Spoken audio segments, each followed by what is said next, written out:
We see on an island, where a group of hunters face off against several giant monster ants. Their leader gets right up close to one of the ants and says they have to hold them back no matter what, no retreat allowed. But damn, these hunters get overwhelmed real quick. The leader is losing consciousness, and one of the ants is chowing down on his insides. It looks like he's gonna die. But out of nowhere, this dude with crazy strong healing magic saves him just in the nick of time. The leader freaks out because this guy is about to get attacked too, but boom, he gets saved too. And the guy who saved the leader calls on his teammate to finish off the ants. This next guy is a total beast, beating the crap out of those monsters easily. The first group realizes that they were just side characters all along, and these dudes who came to save them are S-rank hunters, the best of the best. They wipe out the red ants easily, but then this even bigger albino ant shows up. The attackers decide to engage the ant, while they leave the wounded leader to the healer. They go all out, using their teamwork to rip off its face and arms. The super powerful warrior uses one of those ripped off arms to obliterate the giant ant. But hold up, there's no time to celebrate because the albino ant army arrives. It turns out the giant ant was just one of many, but these hunters ain't scared, man.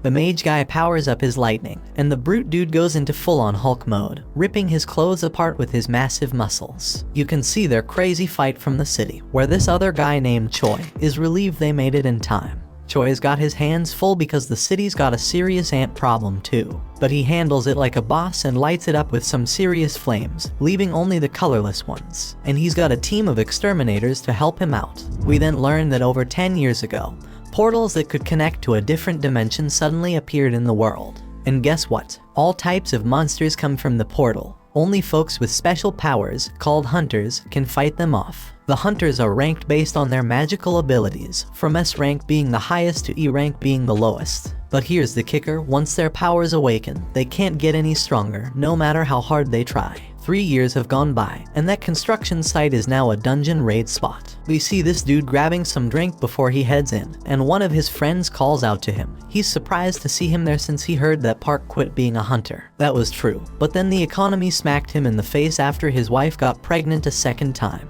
So the dude needed to make a ton of cash real quick, and a dungeon raid seemed like the perfect way to do it. We see that our hero has arrived. His name is Jinwoo. He recently joined the group, but they've already nicknamed him the weakest hunter ever. He greets everyone as he walks in. So Park asks why everyone seems to know him, thinking maybe he's some super strong hunter, but it's the complete opposite.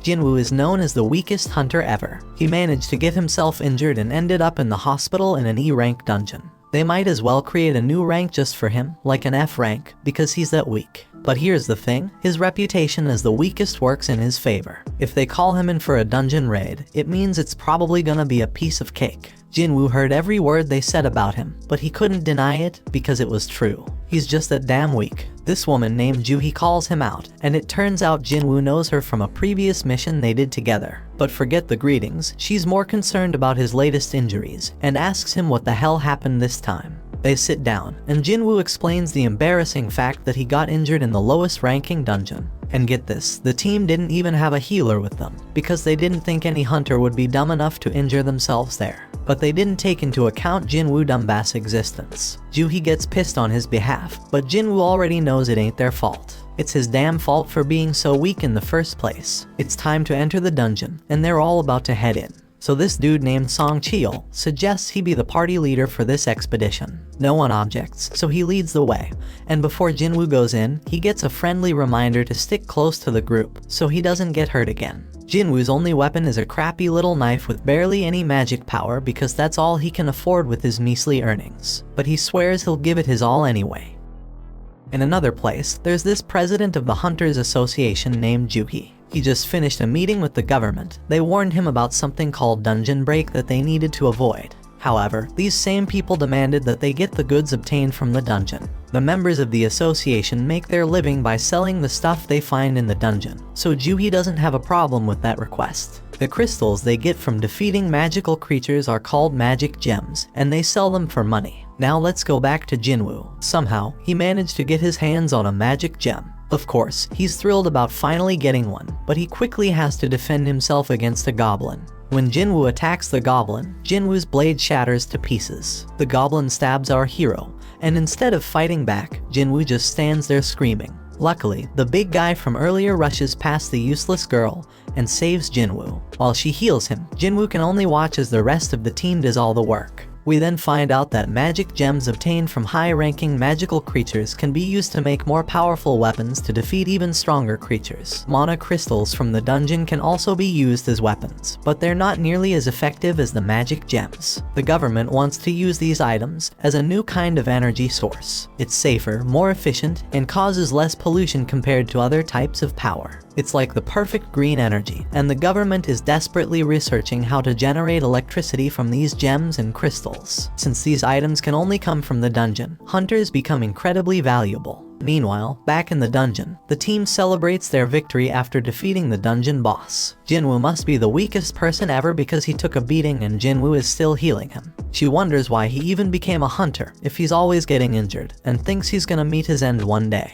Jinwoo apologizes, but his words don't mean much and she's just worried about him. Everyone gets their share of the spoils from the battle, but there weren't many mana crystals, so they won't make much money. Jinwoo starts to doubt himself and feels disappointed to have only gotten a measly E-rank gem. He starts questioning if it's even worth risking his life for. One guy on the team calls everyone's attention to a huge hole, and they all gather around to figure out what the heck it is. Looks like a cave, but they're in a dungeon, so it's more likely to be a double dungeon. It's rare, but they've heard of it before, and their suspicion is confirmed, because they've already taken down the dungeon boss, yet the place hasn't started closing like a regular dungeon would. It seems like there's more loot to be grabbed deeper inside. Now Song Cheol tries to be the voice of reason and suggests that they follow the normal protocol by informing the association about the double dungeon and following their instructions. But the team ain't down with that idea, because it means giving up all the untapped loot that's probably waiting for them down there. Then this guy Park says it's just an F-rank dungeon, and then he brings up his wife and kid, talking about how he needs to make more money to support them. Song Cheol gets the point they're trying to make,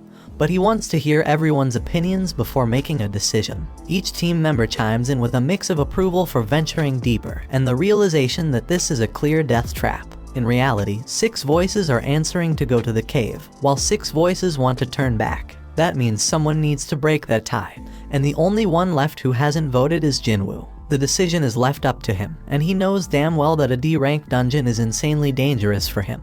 But with his father missing, he's the only one in his family who can earn any money. He's already burdened with a ton of financial responsibilities. His mom's in the hospital, and his sister needs to go to college, so he can't stay broke forever. So he decides to go into the dungeon. Elsewhere, in the lab, where people are getting tested for their magical powers. In the waiting room, the others are ready to recruit any promising new hunters. This ranked hunter Choi has told his people that regardless of age or gender, they're getting recruited. Meanwhile, some thieves snatch a purse and get ready to run over a girl who's in their way. This girl fearlessly snatches the purse back from those guys without even blinking. It's like it's just a regular day for her. This girl is Cha-hee, the famous S-rank hunter. She's a celebrity, but she can't handle all the attention. Her fans go crazy over her, and she makes a super dramatic exit.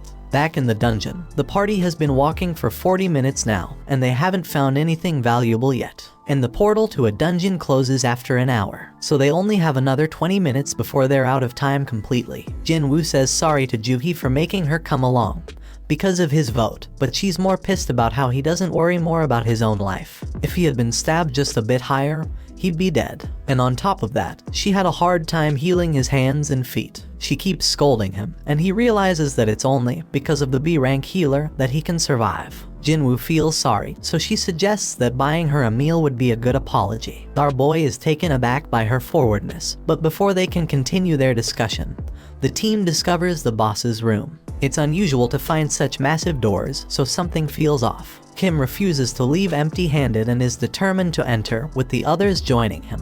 Meanwhile, in the city, a group of hunters are going through an orientation where they watch a video of Gunhee. He explains that the dungeon portal has been around for over 10 years, and there are still many mysteries within. Being a hunter is dangerous, even for the most experienced ones, so they must always be cautious during a raid mission. They can't afford to be arrogant, and the main key to survival is extreme caution. However, this group in the dungeon seems to have completely forgotten those words and is entering a mysterious, dangerous, and unexplored room. These guys act very naturally, as if they're on some amusement park ride, as they've never seen a dungeon like this before. The statues look ancient, and at least 100 years old. Jinwoo is fixated on the biggest one, and Joohee starts feeling uneasy due to the eerie silence. Everyone wonders where the boss is, and Song Chil stares at something that looks like a magic circle on the floor. His attention is drawn to a tablet with ancient writings, containing commandments about worshipping some god. But Song is more concerned about something else. Joohee is certain she saw the giant statue's eyes move as if it was looking right at them. Jinwoo thinks she's just losing her mind, but everyone is shocked when the door suddenly slams shut. One dude on the team, who didn't even want to come in the first place, realizes something's off and tries to bail. But out of nowhere, one of the statues slices off half his body in an instant. Everyone loses their minds, because not only did someone just die, they got taken out so damn fast that nobody stands a chance against that power. Our boy turns his gaze back to the main statue, hoping that it doesn't move as well, but to his horror, it looks back at him. We take a peek into Jinwoo's past. The dude's been through some serious life or death situations. In his first mission, he got separated from his crew and attacked. Another time, he damn near starved to death while trapped in a maze. He's even been injured by some weak magic beast and ended up in the hospital for weeks. Even the lowest ranked, crappiest dungeons pose a real threat to this guy. Most hunters collect gems and sell them to buy better weapons, which they use to take down tougher beasts and earn bigger rewards. But not Jinwoo. He's stuck with a cheap little knife, and if that thing ever breaks during a fight, he's left fighting barehanded. His clothes are all raggedy with holes in them. He constantly gets mocked by others. He is stuck in this dangerous job that barely pays the bills. His only way to survive is by finding clever tricks and studying every little detail around him. Fast forward to the present, Jinwoo senses the danger oozing out of the giant statue, but he can't warn the others in time. That giant shoots out a massive beam from its eyes, causing chaos and destruction. The team is freaked out, unable to wrap their heads around what's going on. Joohee's trembling in fear, and his buddy Jinwoo is wondering how the hell things ended up like this. They're trapped with no way out, and even if Jinwoo gets lucky this time, he knows deep down he's gonna end up dead sooner or later. But our boy wished to catch the One Piece episode before he died. Song Chil tells everyone to stay put because the statue will strike again if they move. Jinwoo is too terrified to move, and Song thanks Jinwoo for his earlier warning, when he shouts for everyone to get down because he saved them all. Song is a seriously tough dude, and Jinwoo is shocked to see that he's missing an arm. Jinwoo needs to stop the bleeding for him because Joohee is freaking out and can't handle the pressure. She's a B rank healer, but her fearfulness limits her to easy raids only. Song has been on plenty of B rank raids himself, so he can tell that this statue isn't a rank, or maybe even an S rank. The tablet had some stuff written about praising God or facing consequences, so Jinwoo figures that this statue must be the god it was talking about. We then find out that 10 years ago, these gates started appearing all over the place, and brought about all sorts of supernatural stuff. One result of this is people awakening special powers called hunters. Their job is to take down monsters in the dungeons, and once a hunter's power awakens, it stays the same. At school, Jinwoo's sister tells some girl about how her brother always ends up getting hurt. This girl can't believe that Jinwoo is a hunter and says she'd be a better hunter than him. Back in the dungeon, Song wants to come up with a plan to escape, but this one man gets impatient. He just signed up with some famous guild and doesn't want to die now. This guy is confident that his insane speed will get him out of there. He does have some crazy speed as he takes off running, but the statue disintegrates him, leaving only his fast feet behind. That makes it clear that this statue could wipe them all out in a heartbeat if it wanted to, and it could do it easily. So why doesn't it? Jinwoo realizes it must have something to do with the first command, which is to worship God. Jinwoo gets up, having come up with an idea, and gets a determined look on his face. Song is worried, but amazed to see that Jinwoo hasn't given up on surviving this mess, judging by the fire in his eyes. Jinwoo locks eyes with the statue and manages to prevent it from attacking at the very last moment. Our boy figures something out and tells everyone to bow down. Jinwoo thinks that if they show some respect to God by keeping their heads low, these freaky statues won't attack. Now everyone else is too damn clueless to come up with a better plan, so they all start bowing down to the statue, scared as hell, hoping this will save their sorry asses. But things get terrifying when the statue makes a terrifying face, moving mutton chop despite all the advice, and gets all pumped up because the statue ain't attacking anymore. And guess what? Everyone follows his dumb lead. But our boy he's say there's more to this crap. Right then, the statue makes a crazy move and stands the hell up. Now the supposed leader turns to Jinwoo, hoping he's got a plan. But damn, our boy doesn't, but for the fact that they can't break the commandments set by the tablet. The second commandment says they gotta praise God, so this brave dude with long hair steps up and starts praying to the damn thing.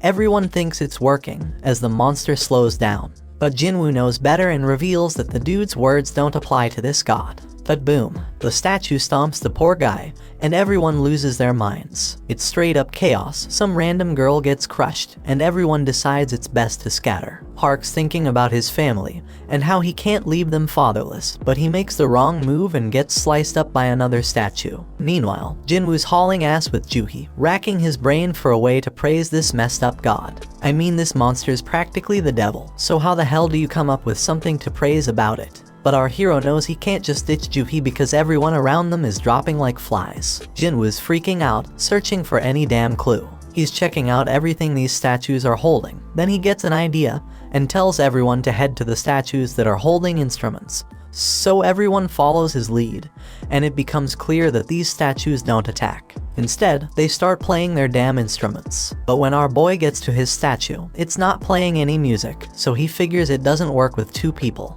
Jinwoo leaves Juhi behind, and that statue starts playing its tune. He hauls ass to find his statue, but damn, he nearly gets crushed. And then someone screams because Jinwoo's landed his sorry ass in front of the wrong goddamn statue. It slams its shield right on top of him, and Juhi goes nuts, screaming for Jinwoo. Our boy is still kicking, but he's in really bad shape, determined as hell not to give up. But damn, that giant's ready to finish him off for good. Jinwoo ain't ready to bite the dust, though even as that massive mofo stomps its foot down our boy. But guess what? Just in the nick of time, a statue starts singing, and we see Jinwoo made it to that statue just in the nick of time. He finally gets what it means to praise God, and the giant statue takes a chill pill and sits its ass down. Jinwoo tells Juhi he's fine, but she's shocked to see his foot ripped off. He tries to assure her he'll be alright, but she ain't having it. She's dead set on healing him, but her own body starts giving up on her. Everybody's in shock seeing how that goddamn raid went straight to hell. Some dude even tells Song that losing his arm was karma for leading them down this messed up path as their leader. Others think that's a bit too harsh, but Song takes full responsibility. But Jinwoo's way smarter than all these fools, because he knows there's no time for fighting because there's still one commandment left. Right then and there, the giant raises an altar smack in the middle of the room. Jinwoo knows them well from the legends, where they're used for offering treasure and sacrifices to the gods. The third commandment was all about proving your faith in God. Kim figures the sacrifice gotta be someone's life, and he couldn't think of a better candidate than their leader. They've all seen their teammates die, and Song's the one to blame. So Song steps up to that altar, but Jinwoo points out it ain't all his fault, since they all voted to come down there. Then fire pops up as Song approaches the altar, and he asks Jinwoo if there's something else he gotta do. Our boy, being the smartest and bravest of them all, asks the others to help him get to the altar so he can check it out. Jinwoo ain't thinking nothing bad's gonna happen to them, so they get him there, and what do they find? And they find that more flames appear. Song keeps pressing Jinwoo for answers, but he ain't come up with any yet. Song explains the gate's been open for a whole damn week, so the statues are about to start moving again before anyone comes to rescue them. Jinwoo remembers how it takes a full 7 days for a gate to open wide open, and that's called the dungeon break. When that happens, their beasts can cross over to our side. The main goal of these raids is to defeat the dungeon boss and shut the gate down before that time's up. So if they can't beat this boss right now, that damn giant's gonna come barging into our world, and that shit's straight up terrifying. Back in their world, Jinna goes to see Jinwoo's mom, and they start chatting. But damn, their mom is in really bad shape. In the dungeon, Jinwoo tells the scaredy cats of the group to come over to the altar. He predicts that they need a flame for each person. Once they do it, more flames pop up, and the damn door opens wide. They're all freaking out, thinking it might be a trap. And to their surprise, the other statues start moving towards them. Everyone is panicking, but Jinwoo keeps his cool and starts analyzing the situation. This freaking genius is something else. He tells everyone to keep their eyes on the statues because they won't move if we're watching them. Everyone follows his orders, and shockingly it works. Everyone's doing their best to keep their eyes on those terrifying statues, but then this one chick gives in to fear and tries to haul ass toward the door. As soon as she crosses the circle, her flame goes out, but she manages to make it out the damn door. Song Cheol can't figure out what the hell is happening. The door closed a bit, but the girl made it out alright. He thought we were supposed to stay in the circle, so naturally, he turned to Jinwoo for answers. Jinwoo's just as confused, but he starts analyzing everything again. Those blue flames have been burning out over time. One of the fire ones went out when that girl escaped. The first order was to revere, the second was to praise, and the third was to prove our faith. Jinwoo is damn sure that the door must be a trap. This situation is dangerous as hell, and it's messing with our heads, giving us false hope. It makes him wonder if this is some test of our faith in this god. Jinwoo gets thrown to the ground as the next dumbass decides to make a run for it, and the same shit happens. His flame goes out, the door closes a bit more, and he seems to escape. Kim starts thinking about leaving too, but Jinwoo warns everyone not to move. If anyone else leaves, we won't have enough eyes on the statues to keep them from moving. He reminds everyone that as long as we keep our eyes on those statues and stay put, we'll be safe. Jinwoo shows off his deduction skills once again, saying that the blue flames are like a damn timer, and when they're all gone, we can leave. Kim points out that there's also a chance we'll get trapped when the timer runs out. He admits he didn't expect Jinwoo, the weakest member, to achieve this amount of success. They're only alive thanks to him, but Kim's got a family waiting for him, and he doesn't want to die. He just wants to make it home, and can't risk Jinwoo being wrong. Kim says sorry and bolts out the door. Our boy won't have enough eyes to keep tabs on all these damn statues. Those statues start moving again. Jinwoo ain't about to bite the dust here though. Things are worse than ever, but he reminds himself that he's pulled through tough situations before. But damn, things are worse than ever now. But Song Cheol shockingly tells Jinwoo and Juhee to leave. He predicts that as long as one person stays by the altar, the door will stay open. And since Jinwoo and Juhee have some long lives ahead of them, he insists they should be the ones to make a run for it. Song Cheol wants Juhee to look after Jinwoo, but the poor girl's legs give. Things couldn't possibly get any worse, and Song realizes that Juhee must have pushed herself too hard to heal Jinwoo. Things have gone to the dogs, so Jinwoo tells everyone to leave him behind. Juhee needs someone to carry her ass out of there, and Song's the only one with 2 working feet. Juhee thinks she should be the one left behind, but Jinwoo reminds her about that lunch date they had planned. He hands her his gem so she can treat herself to a meal, and promises to get the change when they all make it out of this dungeon. Juhee won't ditch him, but Sung apologizes and knocks her out. They're running out of time. He apologizes to Jinwoo too, and bolts with Juhee to safety. Our boy can at least find comfort in knowing he's the only one who's gotta bite it, and his only regret is not having a better damn life insurance policy. Our hero grabs hold of a sword, dead set on taking one of these statues down with him. He tells them to bring it on. Those statues go full savage mode, ripping into him as he fights tooth and nail to stay alive. Jinwoo thinks about how he has always been the weakest. He's constantly getting mocked for it, but he's always given it his all. These damn statues ain't letting up, they chop off his arm, and Jinwoo screams in pure agony. He's angry because it doesn't have to end this way after he poured his heart and soul into trying to become stronger. But these statues keep inflicting more pain, and thrash him about further. But despite all the setbacks, he can't help but think about how he gave everything he had to make it this far. He's a fighter, even with just a sliver of life left in him.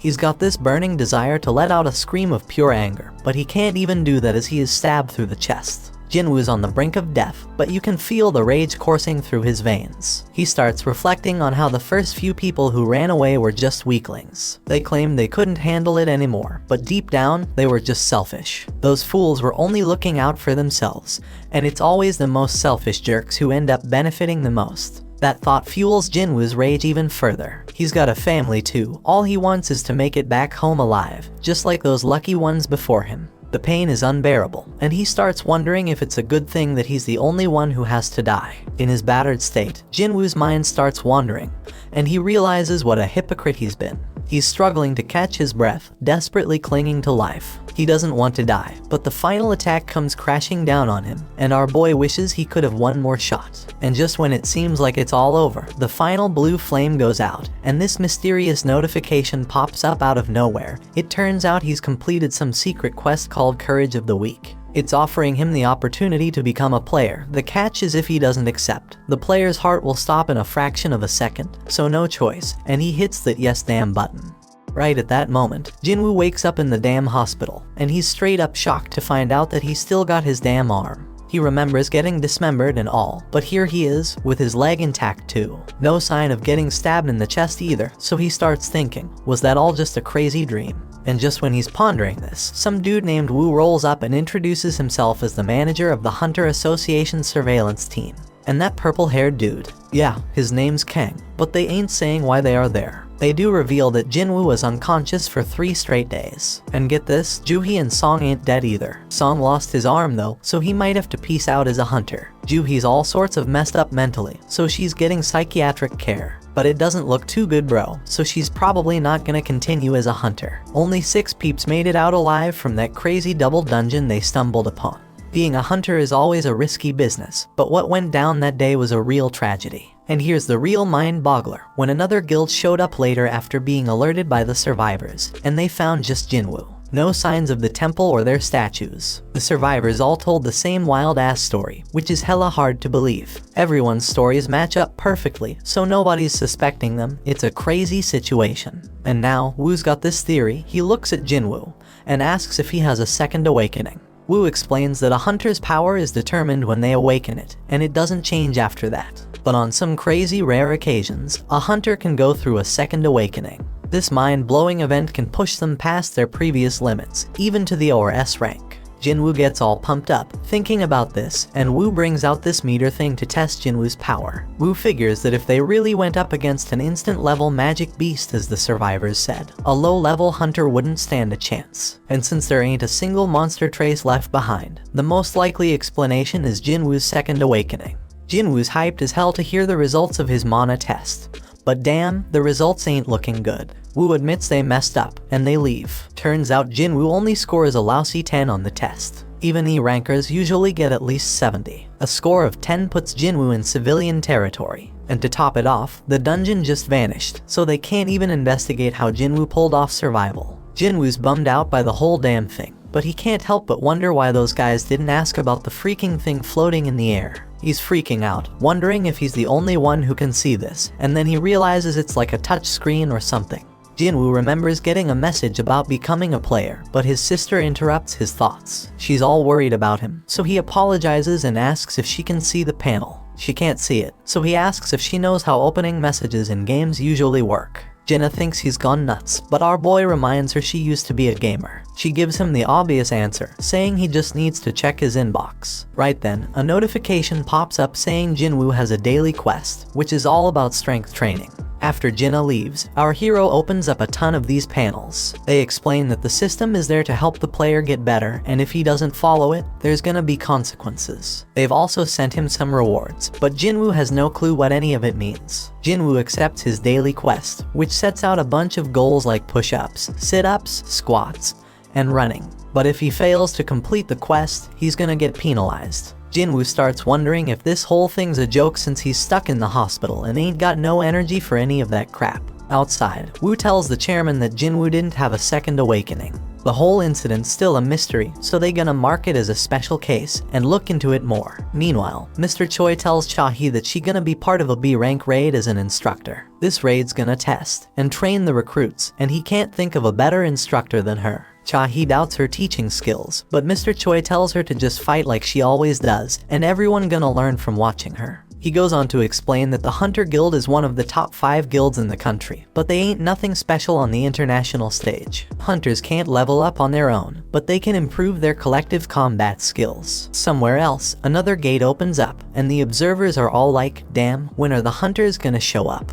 At the freaking hospital, Jinwoo falls asleep as the clock reaches midnight. Then a damn notification pops up, saying he didn't finish his quest, and suddenly the ground starts shaking like crazy. Jinwoo is frigging terrified when he finds himself in the middle of a damn desert, and to make things worse, there's this giant creepy caterpillar monster right in front of him. But suddenly another notification pops up, saying he's got a penalty quest, and he's gotta survive for 4 freaking hours. Back at the hospital, the nurses are all like, where the hell is Jinwoo? Because he's nowhere to be found. Little do they know our hero is stuck in some other dimension, running for his damn life. The giant caterpillar thing is closing in on him, and he's like, oh shit, because there's more than one of them. And if that ain't bad enough, Jinwoo still has 2 hours to get his ass back to the hospital. The nurses keep searching for him, they are all worried. Meanwhile, poor Jinwoo is running his ass off, knowing he's running out of time. The caterpillars are getting closer and closer, but just as the clock hits the deadline, Jinwoo finds himself back at the hospital.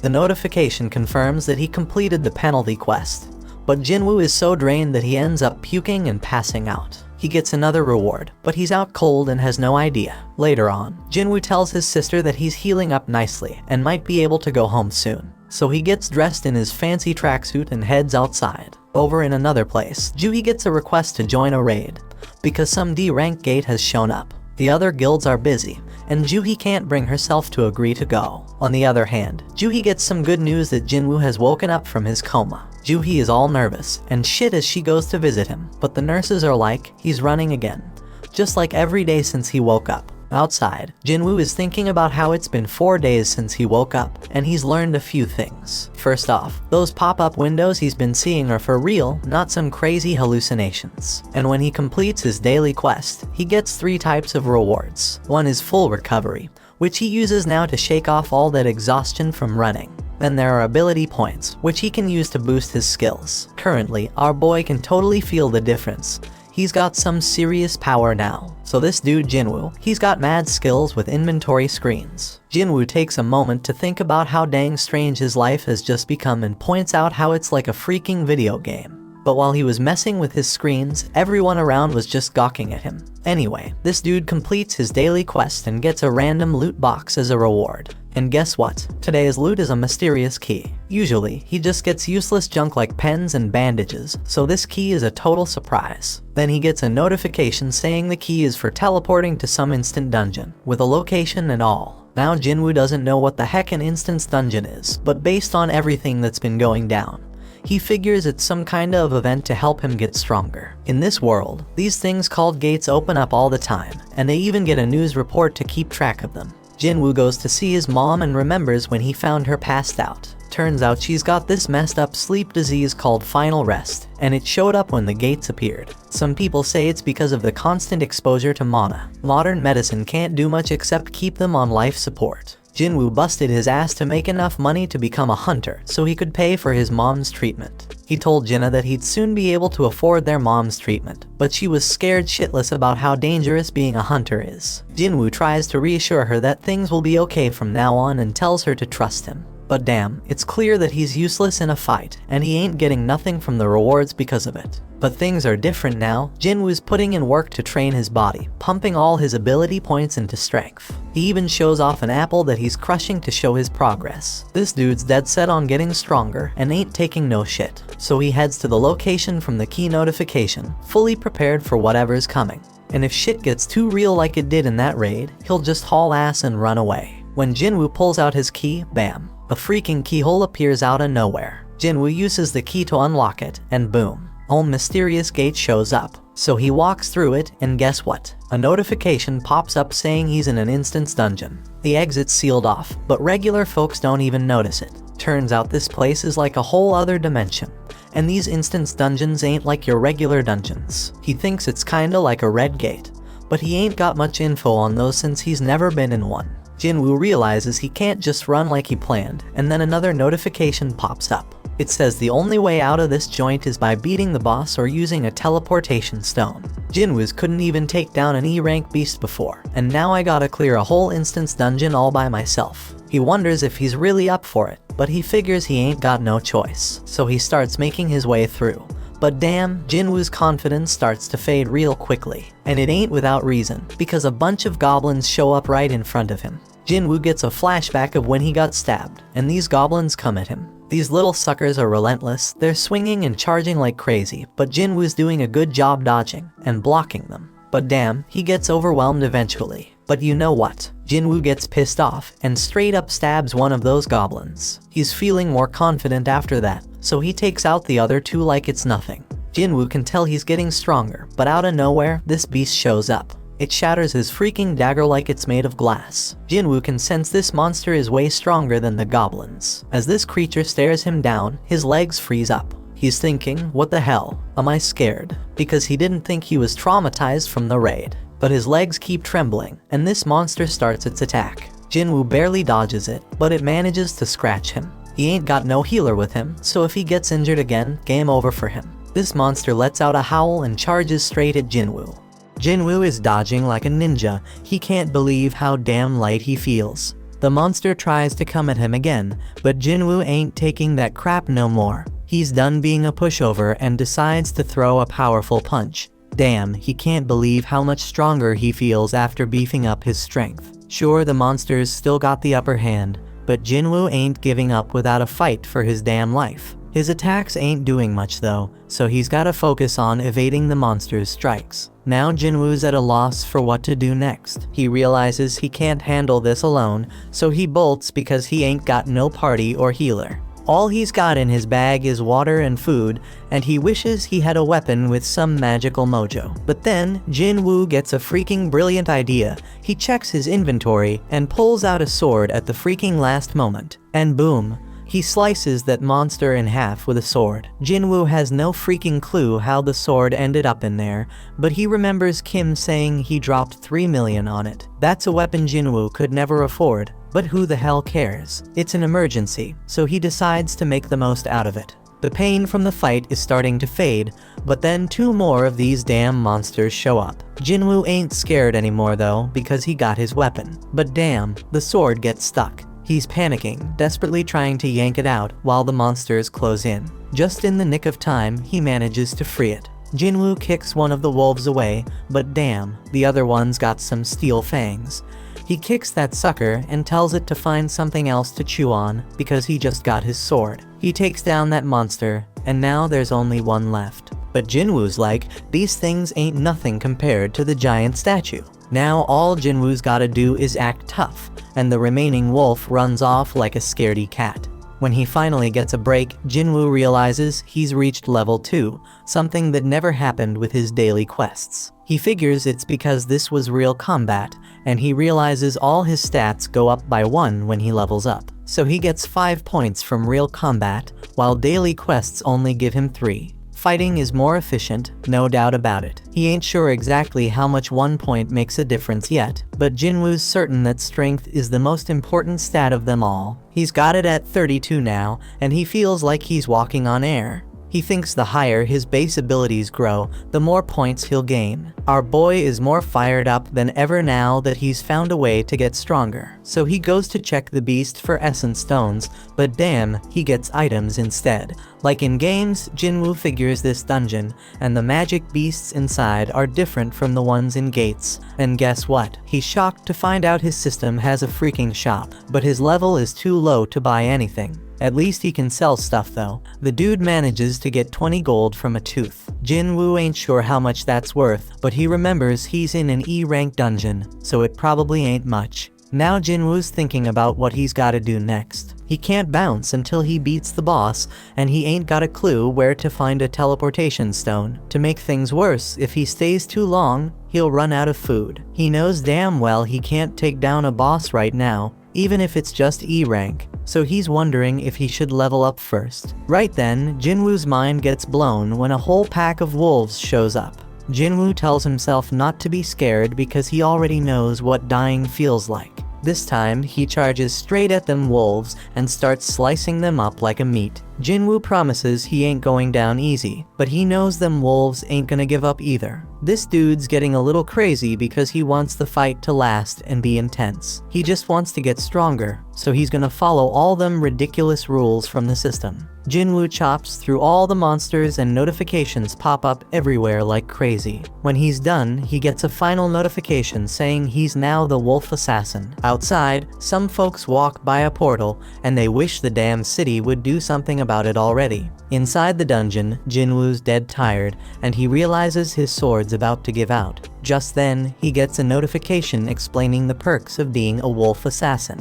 Jinwoo gets a 40% boost to all his abilities when fighting animal-type monsters. And guess what? When he checks his inventory, he finds a whole bunch of fangs and a cloak. But here's the real kicker. He also finds a teleportation stone. Jinwoo thinks about using it to bail, but he hesitates because he might never get this easy of a chance to get stronger again. He's got no clue what's gonna happen to this dungeon when he leaves. It might just vanish into thin air. It could be like some limited time event in a game and vanishing without a trace. Faced with this tough decision, Jinwoo decides to keep moving forward. Meanwhile, Juhee gets a call from the Hunter Association saying there's been a dungeon break at a gate nearby. They're running low on healers, so they need her help. Juhee feels guilty because she turned them down before, but now she's like, damn, Jinwoo worked his ass off, I gotta step up. While Jinwoo's still fighting in the dungeon, he realizes the higher his level gets, the easier it is to kick monster ass. Plus, the text describing them starts changing colors. White means they're weak as hell, orange means they're on par with him, and red means they're seriously strong. Those wolves that were red before, now they're white. That means Jinwoo has seriously leveled up like he's become a beast. Jinwoo knows there's this one monster lurking downstairs that he can't mess with at his current level. His perception skills are on point now, and he can feel something straight up terrifying down there. This monster is so damn powerful, it's giving him mad goosebumps. Jinwoo's sword is almost done, and he ain't see any more room for leveling up in this area. But his whole goal is to get stronger, so Jinwoo decides to just go down the damn stairs. When he reaches the bottom, bam, something attacks him with lightning speed, and he barely has time to react. Jinwoo's sword snaps in half, and this massive serpent pops up in front of him. Damn, Jinwoo's mind is blown, because even with all his leveling up, this beast's name is still orange to him, which means it's insanely tough. It's crystal clear that this snake is the boss, and there's no way his sword can pierce its thick scales. He knows for sure that fighting without a weapon would be a death sentence, so when the snake strikes, Jinwoo goes all out with his sword. This colossal snake knows how to pack a punch, so Jinwoo needs to figure out a way to get around its defenses. But damn, this thing's armor is hella tough, so all Jinwoo can do is run for his life. The snake whips its tail like a straight-up badass, and Jinwoo knows he's screwed if he gets hit. He does his best to block it, but he takes some serious damage. This creature doesn't quit. Jinwoo gets tossed around like a rag doll, and he even has a train launched at him. Our boy thought he had gotten stronger, but it wasn't enough. The train barely misses crushing him, and Jinwoo starts questioning himself. How much stronger does he gotta get before he stops being the laughingstock? He remembers when people called him the weakest hunter ever, and it hits him hard. Song was the one who spilled the beans, and he pumped up Jinwoo to prove them all wrong. As this snake straight up overwhelms him with its crazy power, tossing him into a whole new area, Jinwoo has an epiphany. He got stuck with that nickname because he was weak, the same reason he got mocked. Jinwoo takes a second look and realizes that those with mad strength always have the upper hand in any situation. But the powerless ones ain't got nothing to do around the strong except shake in fear and stand around like losers. The weaklings always get looked down upon. You might be smart, creative, and caring, but when you face some serious strength, none of that's gonna save your sorry ass. Jinwoo figures out that being kind won't get him anywhere, so he's gotta toughen up. With this newfound determination, Jinwoo straight up jumps on that snake. The ferocious monster throws him off, but Jinwoo swears to himself that he'll get stronger, and suddenly his body starts glowing. Jinwoo dodges the snake again like a boss and strikes it with his sword, but he's even more determined now. He compares what he's feeling right now to the terror he felt during that raid, and declares that this is gonna be way easier than that day. Jinwoo pulls off this sick move, using his sword to ride the snake again, but then he tosses it aside all shaky, and grabs that beast with his bare hands. Jinwoo admits that he's been laser focused on boosting his strength ever since he got that leveling system. So he decides to rely on that now and starts crushing the snake's tough scales. The snake's trying to shake him off, but it's too damn late because Jinwoo knows he can kill that sucker. Jinwoo straight up demands the snake to die, using his crazy physical strength to defeat it. Then boom, he gets a notification saying he leveled up multiple times, and our hero bursts out laughing. He's like, damn, I really got stronger. We see the aftermath of this epic battle. Another notification explains that he just kicked the Swamp King's ass. He gets this badass dagger made from the serpent's fangs that's twice as powerful as Kim's sword. It even has paralysis and drain effects, oh, and he also gets this toxic potion that'll make his skin tough as nails, but mess up his muscles permanently. Now the dungeon turns into a train station, and Jinwoo realizes he beat the whole damn thing by himself. He's walking around with his broken sword, but there's nobody in sight. Some soldier tells Jinwoo to find shelter, but he quickly figures out that Jinwoo is a hunter. The soldier's like, my bad, let's go kick some ass together. There are monsters all over the place, so Jinwoo figures it must have been a dungeon break, and some magic beast came out of a portal. The soldier says they handled most of the situation, but there's still one huge badass monster left. Jinwoo's perception ability has gone through the roof, and he can sense where the boss is. We see this massive golem wrecking shit, and the people are scared as hell it's gonna get worse. The hunters are struggling to fight it, and the leader tells the healers to focus on keeping their tank alive.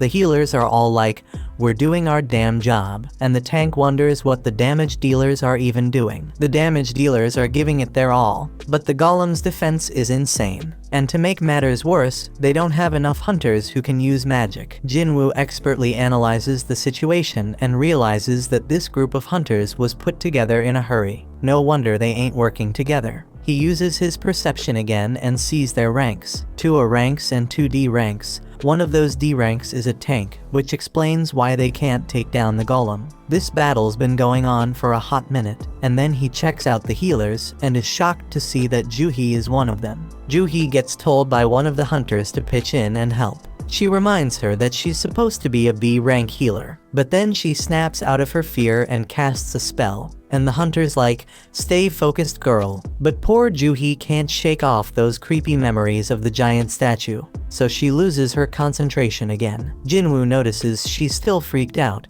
but he doesn't blame her, because he's feeling the same way. Then it hits him that things have actually changed. This golem is a weak-ass D rank boss, way weaker than the one he just fought. The hunters start freaking out because they're losing the battle real quick, and they realize they ain't got a chance without a higher ranked hunter. That's when Jinwoo gears up for an attack and figures out that they can take down the golem if they can just break through its defenses. Jinwoo plans to lend them a hand by using an attack strong enough to pierce through the stone. Jinwoo hurls his busted sword with so much force that it straight up shatters the golem's shield, and the hunters start wailing at it. They barely lay a finger on it and manage to bring it down. They can't believe they actually did it, but the tank guy ain't convinced. He's all like, "None of our attacks were doing squat before. What the hell broke that thing's defense?" He's dead certain it wasn't any of them because they couldn't even scratch the damn thing. Then he spots the sword lying nearby and puts 2 and 2 together. He realized that this sword was the reason, but couldn't believe it.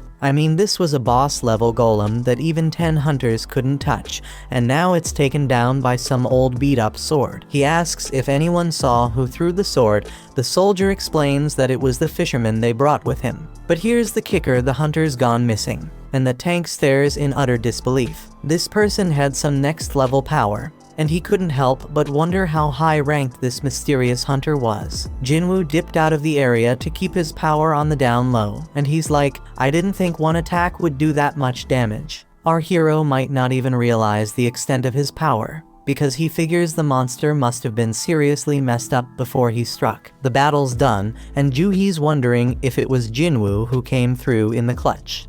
Some time passes, and we see the nurses at the hospital gossiping about Jinwoo's rank. They're all talking about how he looks pretty average, but damn, that dude is seriously ripped. In Jinwoo's room, our boy is grinding hard, hustling through his daily workout routine.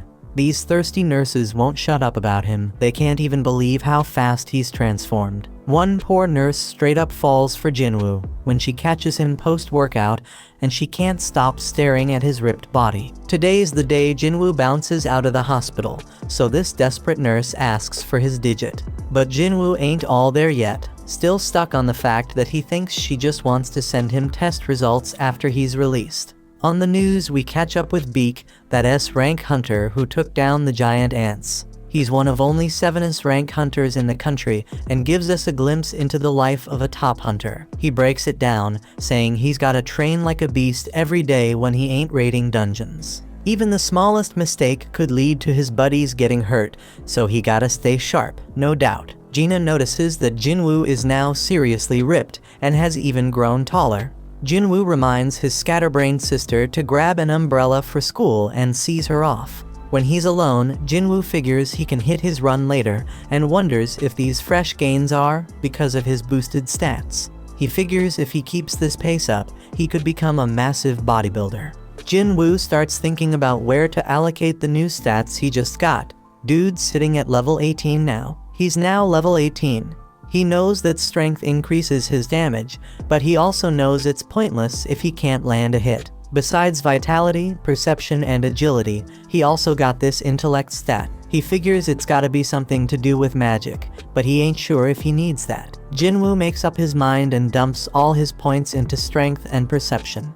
Right then, Jinwoo gets a call from his landlord, who's reminding him that he hasn't paid last month's rent.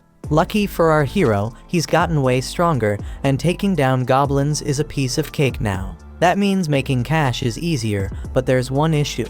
To rake in the big bucks, he gotta tackle higher level gates, but ain't nobody letting an E-rank hunter through those doors. Jinwoo thinks about getting his rank reevaluated, but that's a huge risk. Reawakenings are mad rare, and ain't nobody has ever seen a hunter level up and keep getting stronger as he can. Jinwoo decides to keep his powers under wraps for now until he can defend himself and figure out more about what he can do.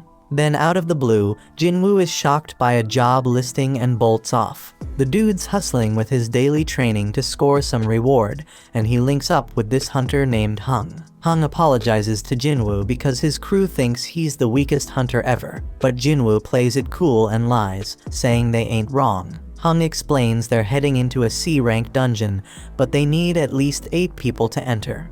They need Jinwoo to meet that quota, even if he's just an E rank, but Jinwoo ain't gonna do any fighting. Hung's like, you won't get no rewards either, but we'll hook you up with 2 million yuan. Our hero peeps the situation and sees they have 4 C rankers and 2 D rankers. Jinwoo agrees to join, and Hung explains that his gig will be to carry supplies. They must not have a healer because they gotta haul med stuff. Hung adds that it's tough for independent parties to snag healers. Jinwoo's a bit worried because this party's full of tanks and damage dealers, but he's like, screw it, I'll sign the contract anyways. A 20-year-old D-rank hunter named Leo was introduced, and Jinwoo figures he must come from a loaded family given his fancy gear. Leo wonders if Jinwoo can handle lugging around all the heavy supplies, but Jinwoo assures him he'll be fine. Leo has no clue that Jinwoo's a beast, and he's tripping if Jinwoo can handle carrying all that heavy crap.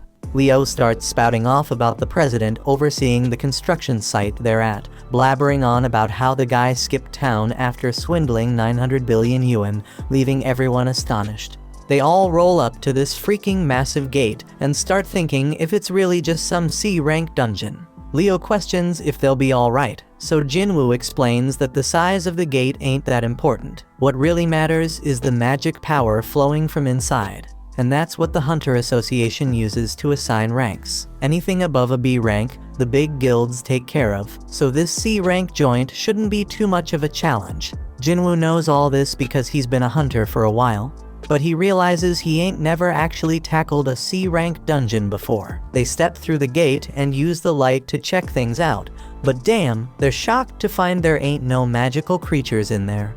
Most dungeons are lit up with glowstones, but this one's pitch black. The darkness reminds Jinwoo of the entrance to that temple, so he starts telling Leo about all sorts of stones. There are these essence stones that hunters nab from magic beasts, mana stones that can be mined from dungeons, and glow stones that light up the damn caves. Jinwoo shuts down that chatty kid real quick and spills the beans about some crazy magic beasts lurking in this dungeon. They're keeping a low profile for now, but our boy's got a hunch. He figures these beasts are like bugs and tells everyone. Everyone freaks out when they realize they're stuck in an ant's nest and can hear those monsters getting closer.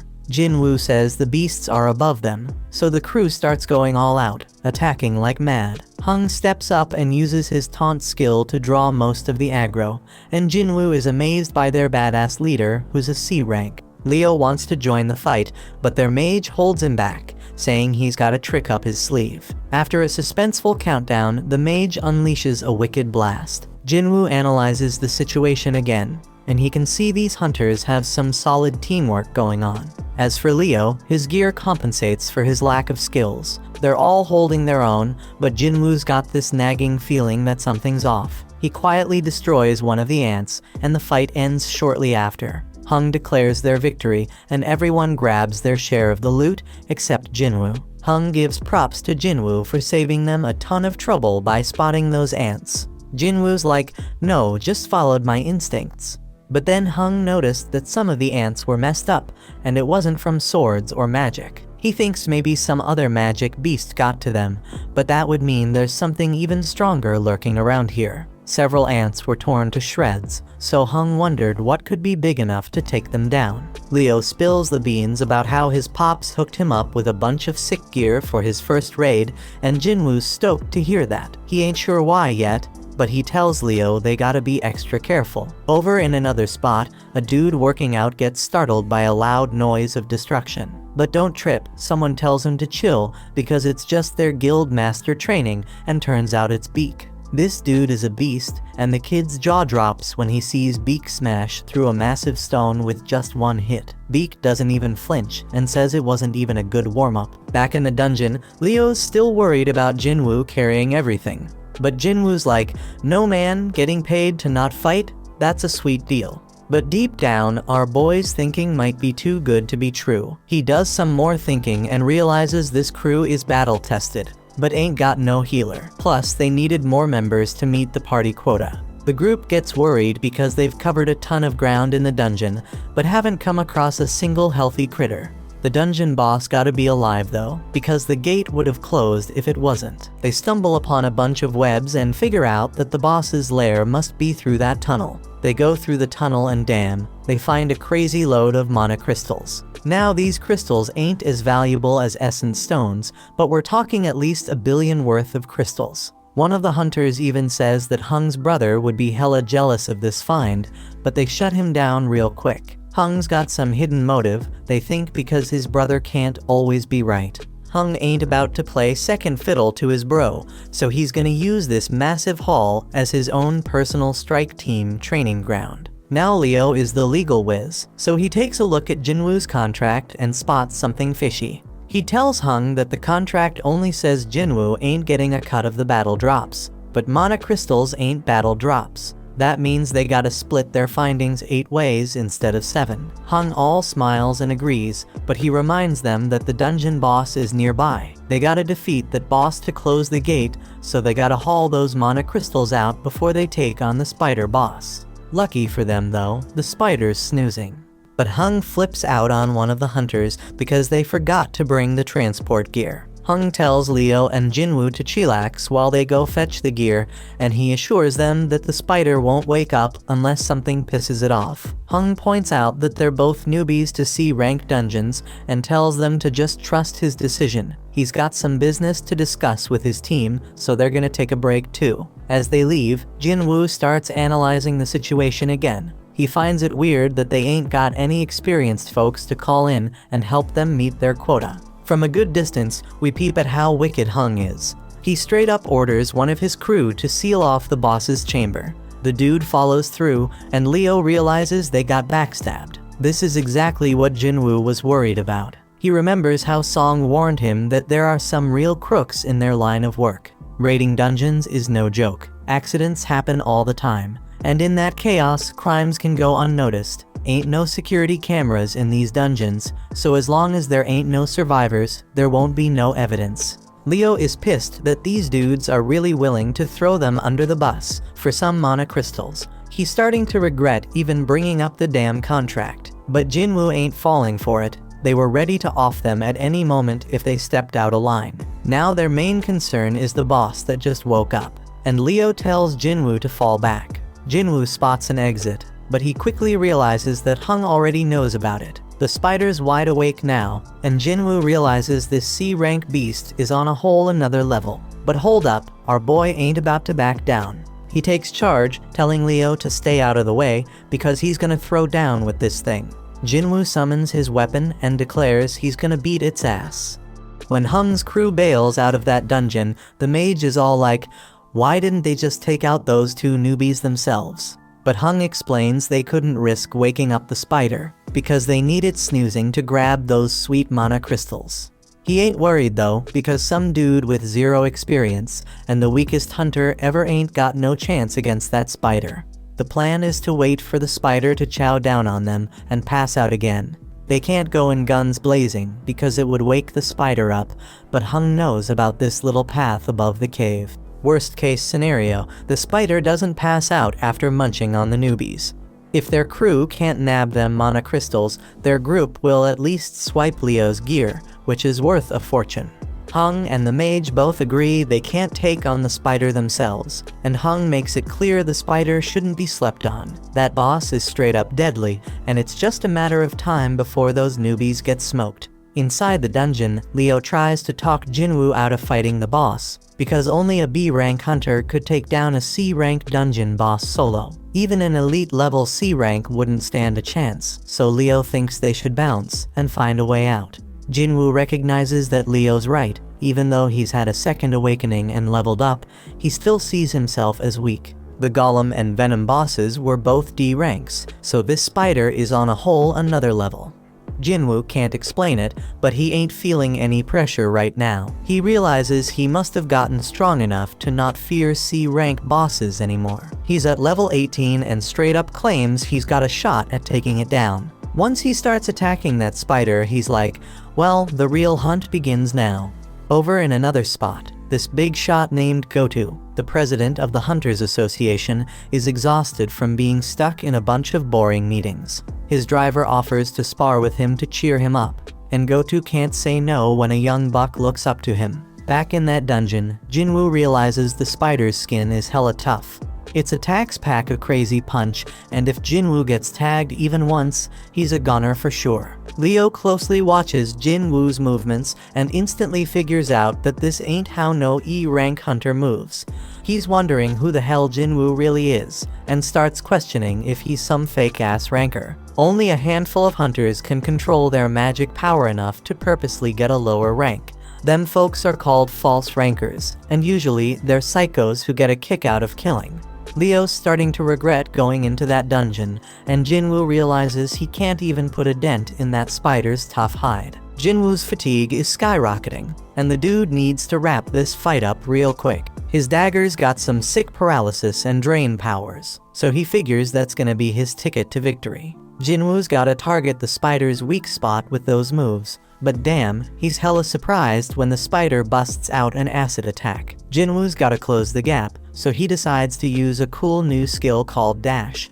He uses it to smack that spider right in the face, but his dagger's debuffs don't stick. Jinwoo ain't one to throw in the towel though. He decides to keep wailing on that spider as much as he can. Dude's pushing himself harder and harder, but his fatigue catches up to him, and that spider lands a nasty hit. Jinwoo's about to get squashed, but guess what? He remembers he's got a reward left from his daily quest, so he cashes it in and fully recovers. Leo's freaking out, thinking Jinwoo's a goner, but our hero ain't done yet. He lands another hit, and this time he straight up stabs that spider in the eye, getting those dagger debuffs going. Jinwoo ain't wasting this chance, so he stabs that spider over and over, keeping those debuffs going strong. Eventually, that spider just can't take it anymore and goes down for the count. A notification pops up, saying Jinwoo just took down the dungeon boss. Jinwoo knows he got lucky not picking a reward before diving into that dungeon, because he'd be 6 feet under right now for sure. Leo's mind is blown, seeing Jinwoo take down a dungeon boss all by himself. He's more convinced than ever that Jinwoo's some kind of fake ranker. Jinwoo scores a gem from that spider, and Leo rolls up, offering to carry their supplies from now on. Leo straight up idolizes Jinwoo now, telling him to chill and take a break while he handles the mana crystals. Just then, Hung and his crew show up, and they're hella surprised to see the newbies still kicking.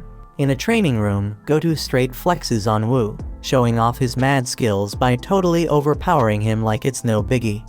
Gotu gives props to Woo, saying he feels way better now. Woo's mind is blown that the prez ain't even rusty. Gotu explains he ain't as strong as before, but he can tell Woo's been grinding hard. Woo acknowledges that training can't level up a hunter, but it can level up their skills. Gotu points out that a hunter's gotta be physically and mentally strong, especially in dungeons where you have the worst kind of people lurking. Back in the dungeon, Hung's crew concludes that the newbies only survived because this spider must have been dumb as a rock. They straight up clown the spider for losing to low-level hunters. Hung spills the beans to Leo that he knows Leo's from a rich family, but Leo's like, who cares? That's when Hung drops the bomb and tells Leo he's only getting one chance. He tells Leo to straight up off Jinwoo.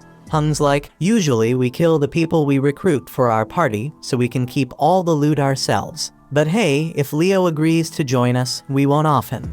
If Leo says no, we'll just kill them both. Hung thinks Leo might be a threat because he has some crazy gear that gives him superpowers to take down the spider. He'd rather not test that theory, so he wants to talk Leo into taking on weak-ass Jinwoo. Hung's stoked when Leo starts heading toward Jinwoo, but then he's all shocked when Leo ends up taking Jinwoo's side. This evil group decides to straight up end their lives, and Hung's wondering if the newbies ever had to off any peeps before. Right then and there, Jinwoo gets an urgent mission, and it's straight up wild because he gotta take out 6 enemies in front of him. Now the gang decides to go after the weaker one, so the mage attacks Jinwoo. Leo's all worried about his new buddy, and freaked when he sees how messed up Jinwoo is. Meanwhile, one of the group members, Chahi, was told to brag about how amazing she was. They struggled with an rank beast, but she took it down in a flash. These girls feel lucky because they are in 2 of the sickest guilds around. After all, there are all sorts of messed up stories about the other squads, like those strike teams with crazy high death rates. Back in the dungeon, Hung's like, it's game over, Jinwoo's done for. Jinwoo starts beating himself up for forgetting, and reminds himself that this world is all about survival of the fittest. It's a world full of shady tricks and backstabbing. He's straight up fuming because he forgot this truth and realizes he got numb to it. Jinwoo's chilled out now, and he's thinking about how he straight up messed up because he was careless and too damn cocky. This level system is pushing him to kill, so he's wondering if it needs him alive for some reason. He figures this system ain't just being nice, it wants him alive. But that's not all, it also wants him to be strong. So Jinwoo's like, if this system wants to use me, then I may use it right back. He tells the crew that they remind him that the weak ones are the ones who bite the dust in the dungeon. They are stoked to hear the weakest hunter knows how it goes, but Jinwoo points out that they better be ready for when this rule doesn't work in their favor. One of them ain't cool with Jinwoo calling them prey, but Jinwoo wastes no time showing them what he means. Everybody's straight up shocked when this dude's head gets sliced off, and Jinwoo's like, that's one down, as the kill count pops up on the updates. Jinwoo just realized he straight up murked someone, but he knows damn well he would have been 6 feet under if he hadn't. Ain't no turning back now because only the strong survive. The crew snaps out of their shock, seeing an E rank take out one of their D ranks, and they come at Jinwoo with all they have. But it's all futile because Jinwoo starts shanking them one by one. His debuffs kick in, and he takes out 2 more suckers. The archer is the next to bite the dust under Jinwoo's wrath, followed by the mage. Now there's only one left, and Leo's mind is blown, because Jinwoo's way stronger than when he faced the dungeon boss. Hung buffs up his body and thinks about how he is certain that Jinwoo is tired after dealing with the boss and 5 other hunters. Plus Hung's made his body as tough as steel, so he figures Jinwoo's dagger won't even scratch him. But Hung starts his attack, and our hero catches him off guard with his lightning speed. Jinwoo knows Hung's a beast, but he drops a bombshell on him. He crushes him and reveals he's been leveling up this whole damn time. Hung realizes Jinwoo ain't an E rank and tries to bribe him with double the cash. But Jinwoo ain't having none of it, because this dude tried to off him 3 times. Jinwoo mocks him, saying he won't get away with it, and Hung tries to threaten Jinwoo one last time. But Jinwoo reminds him that Hung himself said whatever goes down in a dungeon stays in a dungeon. Hung tries to play tough one last time, but Jinwoo straight up ends his sorry ass. Jinwoo's mission is accomplished, but the whole dungeon starts to crumble because they took down the boss. When they make it out, they're the only ones left standing after the spider showdown. The official ain't buying it because they're the lowest level peeps, but she gets distracted by some used gear. Jinwoo can't believe he's getting rewarded for the bloody mess he just caused, and he realizes he gained a skill that scares the crap out of enemies and cuts their abilities in half. The no-nonsense official concludes that Leo survived because of his gear and assumes Jinwoo, the E-rank scrub, just hid somewhere. Leo gives props to Jinwoo for a job well done, and then it starts raining. Leo wonders if something's up, but the chill Jinwoo explains he's just happy he gave his sister an umbrella. Somewhere else, Woo gets told about this crazy incident where 6 hunters got wiped out. and only 2 of them made it out alive. It's pretty normal for hunters to dip when they're outmatched in dungeons, but he's hella surprised when he hears that these survivors actually took down the dungeon boss before bouncing. Woo straight up interrupts the dude before he can spill more, but then he gets hit with a bombshell. One of the survivors is none other than Jinwoo. Woo knows this shit involves the infamous Hung, which explains why he got dragged into this mess. Jinwoo rolls back home and lets his sister know that he's gonna cover their mom's hospital bills for a while. Gina thinks he must have scored big cash from his last raid, but she's like, hold up, bro, you ain't even injured. She figures he must have had a solid-ass team making it easy to take down the bad guys. Jinwoo admits that it was a piece of cake, not just because he was way stronger than them, but also because he didn't hesitate to finish them off. In the past, he would have looked for an escape route, but the new Jinwoo was ticked off at them for even thinking they had a shot against him. He wonders if leveling up made him bold, but he reminds himself that they were humans, not dungeon monsters. Gina snaps him back to reality, and he remembers why he's getting stronger. It's so he can stay alive and hold it down for his family. So if he had to do what he did in that dungeon again, he would. Just then, some harmful substance gets detected in his body, and he realizes it's from what he's drinking. But Jinwoo keeps sipping, and he notices he ain't getting drunk at all. Then a notification pops up, revealing a reward he got from that double dungeon. It cancels out any toxic or messed up conditions and amps up his regenerative abilities. He was too busy to check his rewards that day, but now it all makes sense why he grew his damn arm back. Shit's getting real, my friends.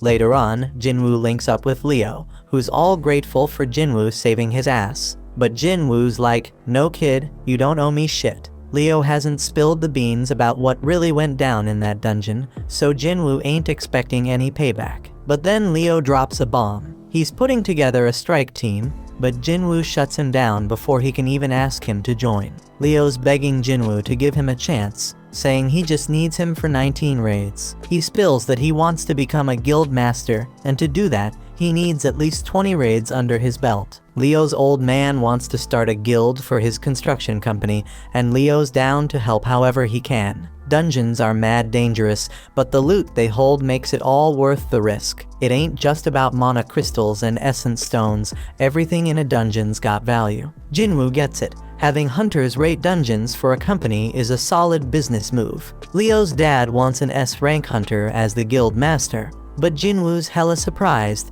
because there are only 7 rank hunters in the whole damn country. And to make it worse, the only S-rank who ain't already in a guild is Min, and that dude's retired. This means Leo's pops must be planning to snatch an S-rank from another guild. But Jinwoo warns him about that shit, because he's just gonna make enemies with the guild he takes them from. It's a risky game, my peeps. Leo switches up his game to convince Jinwoo and straight up tells him he gonna need some backup for their raids, especially if he wants to keep his power under wraps. And that's a genius move because it'll be way more convincing to his old man if he succeeds rolling with a low-rank hunter like Jinwoo who's playing pretend. Leo shows Jinwoo the building they're planning to use as the guild headquarters and says it's worth a crazy amount of money, like 30 billion yuan. That's some serious dough, man. Leo wants to give it all to Jinwoo in exchange for his help in completing 19 raids. Jinwoo would have been all over that offer in the past, but things have changed since he became the only dude who can level up. He's dead certain he can reach S rank, or maybe even higher the way things are going. But there's still too much unknown about his powers, and it would be too risky to team up with someone. So Jinwoo shuts it down and declines the offer. Leo ain't ready to give up just yet though. He promises to take Jinwoo's secret to the grave, but one look from Jinwoo sends chills down his spine, and he bounces. Meanwhile, Hung's younger brother Wang is super pissed about his brother's death and demands to know about the 2 survivors. His assistant Laura is straight up shocked when he asks what happens if he kills someone in another country, but she spills the beans anyway. If there's a treaty with that country, he gonna have a trial there, but if not, he getting sent back home to face the law. Wang wants to dip out there pronto, but Laura reminds him he has way too much going on, so he plans to deal with it later. He gives the survivors one more glare and just hopes they stick around long enough for him to take them out. The next day, Jinwoo hits the streets for a jog with his sister.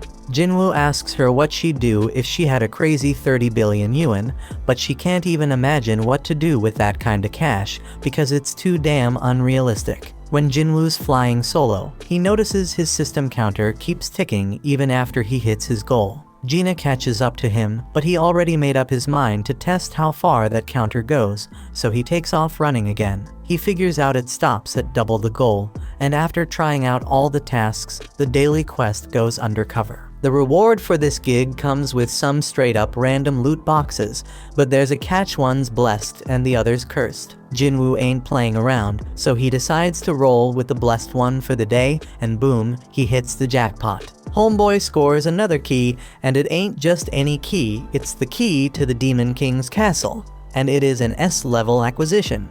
But hold up, because that ain't even the craziest part. This key comes with a bonus ingredients for something called the Elixir of Life. And let me tell you, that's exactly what Jinwoo needed, because this elixir can cure any damn illness. Jinwoo pays a visit to his sick mother, and he knows he ain't got no other choice. He heads to the location, uses the key to open the gate, and he knows damn well this dungeon gonna be tough as nails, on the same level as Jeju Island. Jinwoo starts wondering if he has what it takes to handle this danger, but when a massive gate appears in front of him, he ain't backing down. Inside, flames are engulfing everything, and Jinwoo ain't gonna front, he's scared as hell. But hey, he got his teleportation stone as a backup plan in case things go south. Just then, a freaking giant monster pops up right in front of him. But Jinwoo already made up his mind he gotta get stronger, and he swears he ain't dying in this dungeon. This monster has a red name, meaning it's way stronger than him,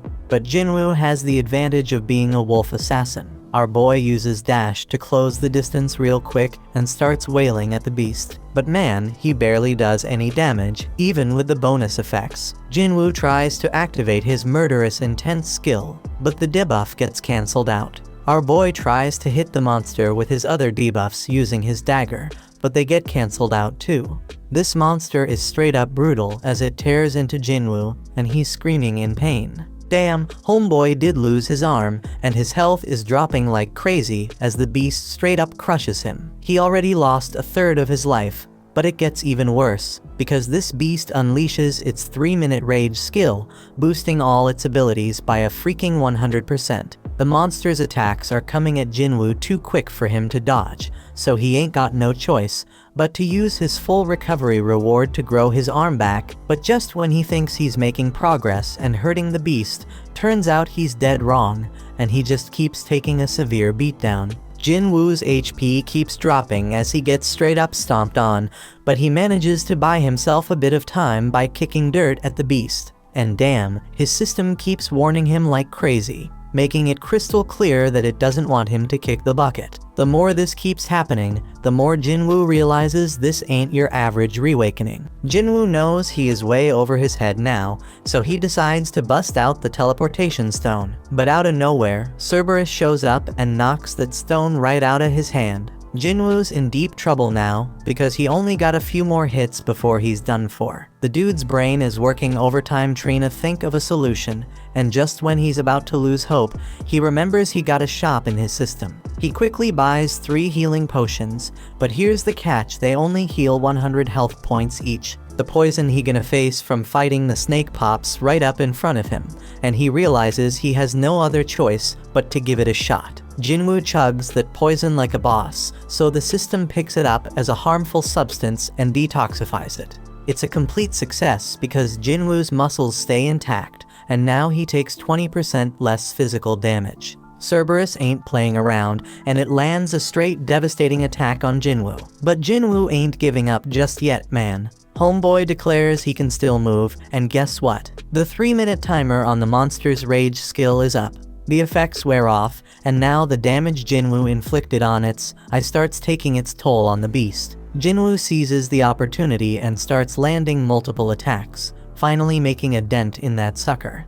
The beast almost chomps him up, but Jinwoo somehow manages to hold it back. dude goes airborne, but that powerful monster smashes him right back into the ground. Jinwoo finds himself in a tight spot once again, with his health damn near depleted and Cerberus squeezing him between its teeth. But Jinwoo ain't done fighting just yet. He digs deep and keeps stabbing that beast, even as it tosses him around like a Zorro. Jinwoo keeps on attacking, pouring every ounce of strength he has into one final blow. And guess what? That's the knockout punch right there. Cerberus comes crashing down, and a notification pops up. It says Jinwoo has defeated Hell's Gatekeeper. Homeboy levels up several times and his wounds magically heal. Killing the Gatekeeper earns Jinwoo the key to the demon's castle. He figured that's what Cerberus was protecting, but then he gets hit with a mysterious notification. It's the recipe for the elixir of life, and it requires 3 ingredients found in the castle. Jinwoo's fight with Cerberus gives him a clear idea of his current strength,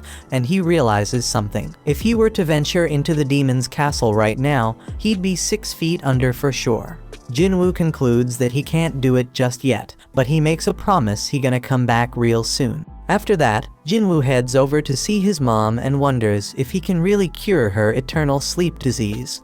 He ain't got none of the 3 things he needs for the elixir of life, but at least he knows where to find them. But damn, trying to enter the castle at his current level would straight up lead to his death. That's why he's gotta level up and get stronger, no doubt. To help with that, Jinwoo decides to roll with Leo on the 19C rank raids he was talking about earlier. Jinwoo's got one condition though, and Leo's hella shocked when Jinwoo says they gotta do the raids just the 2 of them. No one else. But Leo says what the hell, because rank C gates require at least 8 team members to enter. But Jinwoo wants them to go with a hung strategy, so they gotta hire enough hunters to meet the quota. Leo's kinda hesitant because it could be risky as hell. But Jinwoo points out that if just the 2 of them can beat 19 raids, that's gonna be mad impressive. And it's all about impressing his old man. Leo agrees to go to hell and says he'll handle everything. In another spot, Chahee's getting her exercise on, running in circles, and taking a sec to gulp down some water and replenish her body's fluids. She ain't playing around because she knows someone's been creeping on her. So this dude named Yoon finally comes out of hiding and introduces himself. On the other side, Leo's dad tells Leo how shit's gone crazy since the gates showed up 10 years ago. The world's infrastructure can't even function no mo without the resources from them dungeons. Only the hunters can get those crucial resources, so they're hella important, and the Hunters Association keeps an eye on them. They oversee a lot of stuff, including managing the gates, but they are not the ones that benefit the most. The guilds are the ones raking in the dough from the dungeons, scooping up the vast majority of their vital resources.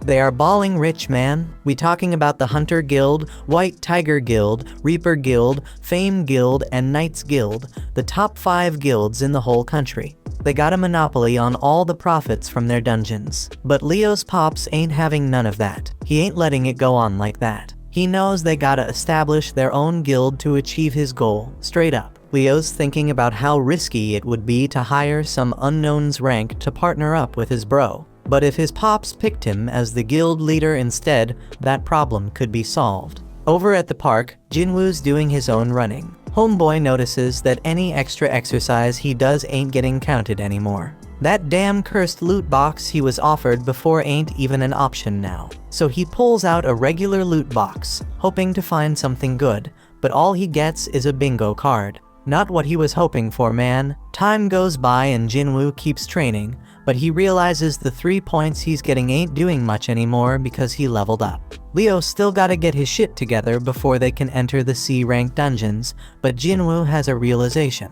If he can get back into that penalty zone, he might be able to take on that centipede he faced before. But he knows the fight might be tougher than he thinks, and there ain't no guarantee he'll get any experience points from it. Just then, Jinwoo gets a notification to join a D-rank mission. But hold up, it's from the Hunters Association, so that means he won't be able to fight solo. Over at some dojo, Song finishes up schooling some kid, teaching him a lesson. The kid's like, "Damn, I wish I fought you when you were at your best." But Song's real with him, saying he can't change the fact that he only has one arm now.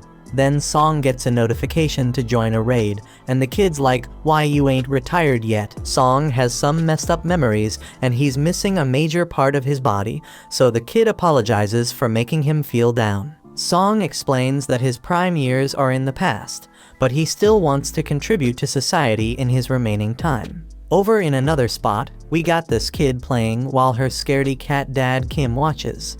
He gets the same notification and knows it's his next raid. His wife reminds him that he barely made it out alive from his last one, and she wants him to consider doing something else. But Kim tells her they need the money because their kid's starting school soon. He assures her that it's gonna be all good because the Hunters Association doesn't send low-ranked hunters on dangerous missions, except for that one time. So the whole fam starts professing their love for each other and shit.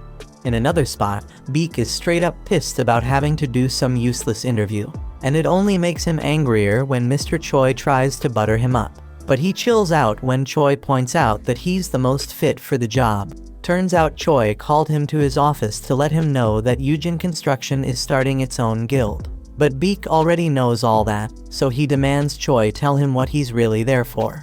In Juhi's room, her mom straight up tells her to give up on being a hunter.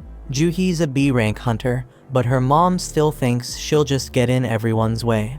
She wants Juhi to come home, but that just sets Juhi off. She declares that her mom needs to stop Trina control her life. Juhi says she can make her own decisions and proves it by hanging up on her. Juhi admits she might be in the way, but she still wants to try and get better, and right then, she also gets the notification about the D-rank raid. Back at the office, Chahi walks by Beak and tells Choi that some scout approached her. Turns out it was from Eugene Construction, and they wanted her to be their guild master. But she turned down the offer, though now she's curious about what they talked to Beak about.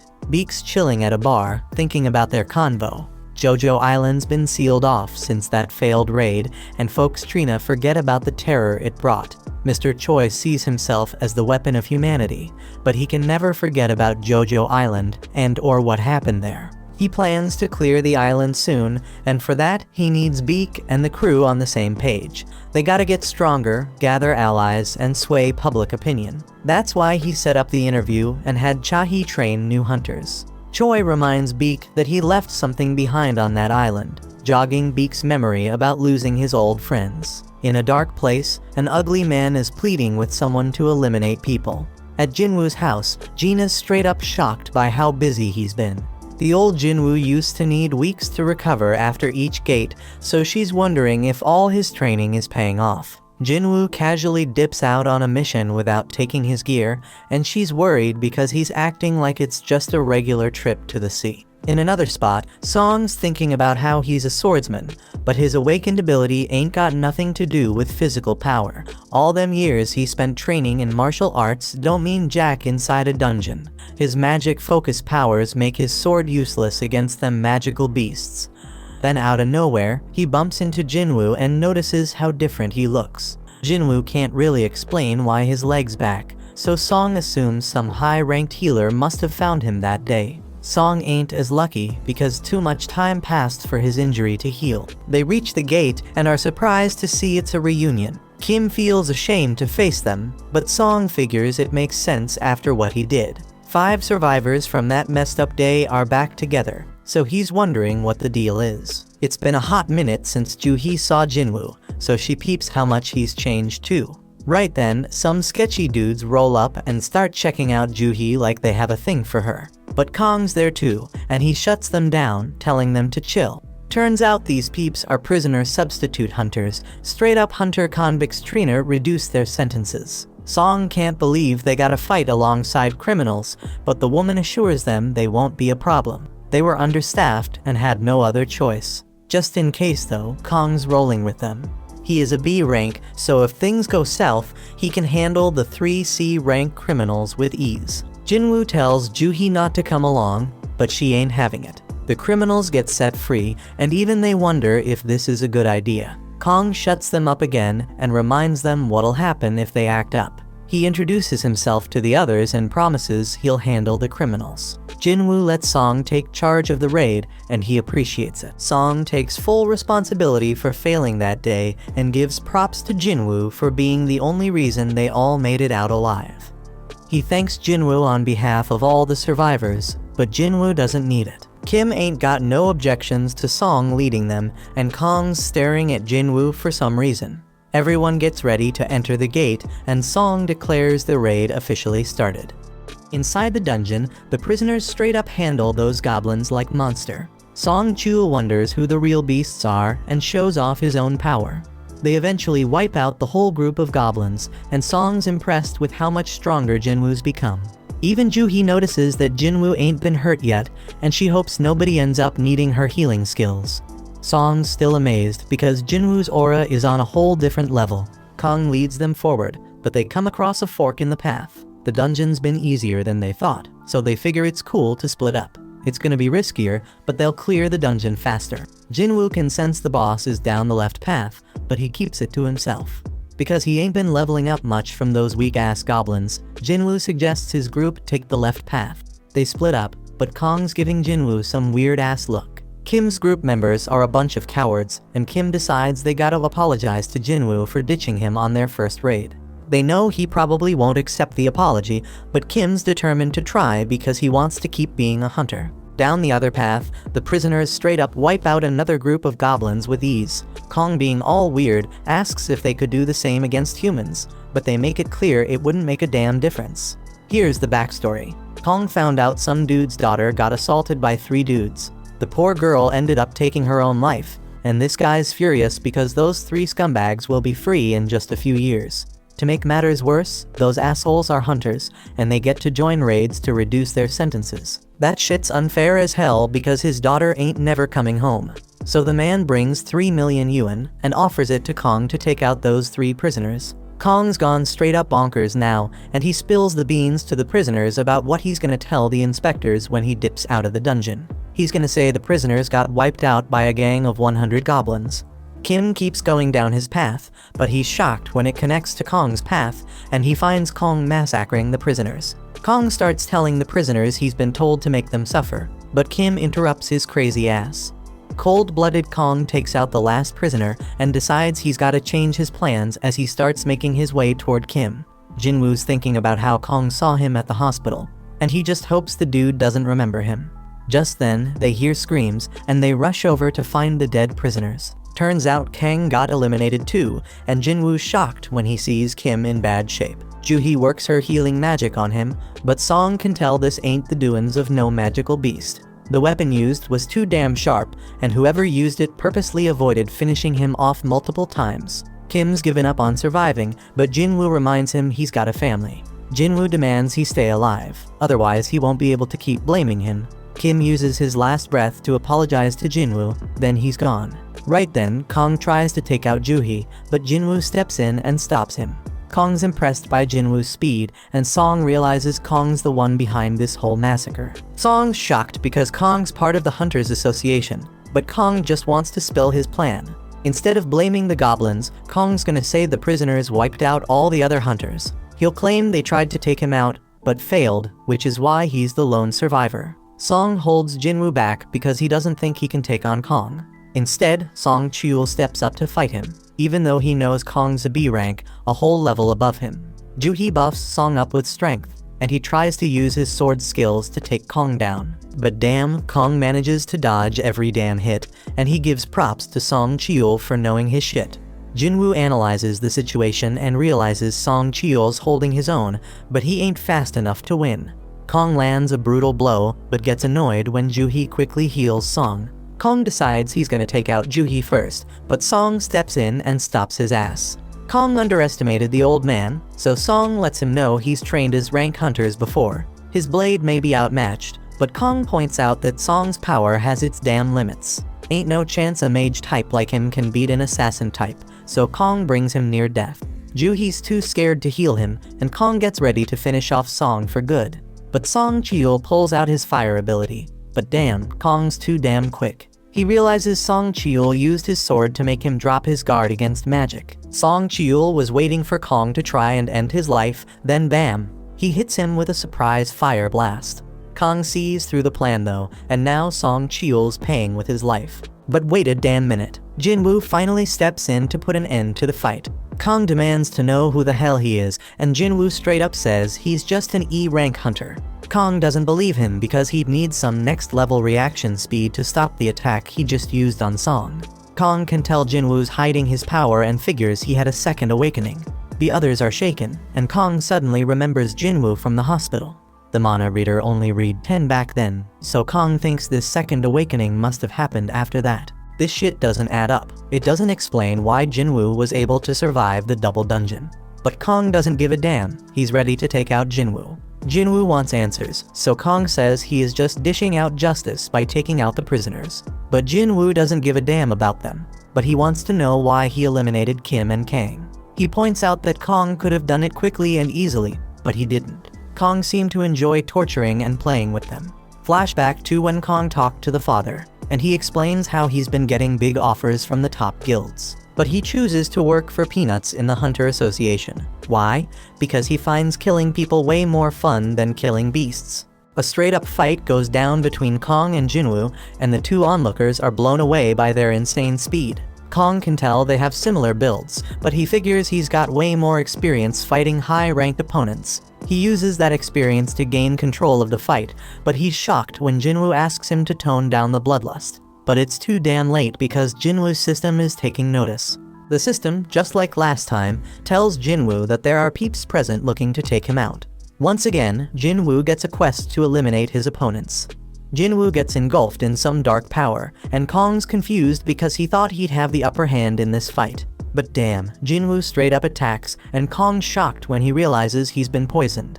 They keep throwing down, but Kong's got something special to show Jinwoo too. He straight up disappears. He explains it's a stealth skill, making him invisible to sight, sound, and even smell. Only a few hunters can get their hands on that skill, and nobody knows he's got it. Kong manages to land a hit on Jinwoo and tells the others to back off and wait their turn. He's sure Jinwoo won't be able to do much with an injured leg. But damn, Kong's in for a surprise when Jinwoo instantly heals himself. Kong can't believe it because he's never heard of a combat hunter who can also use healing magic. Jinwoo's totally unpredictable, and that makes him one dangerous mofo.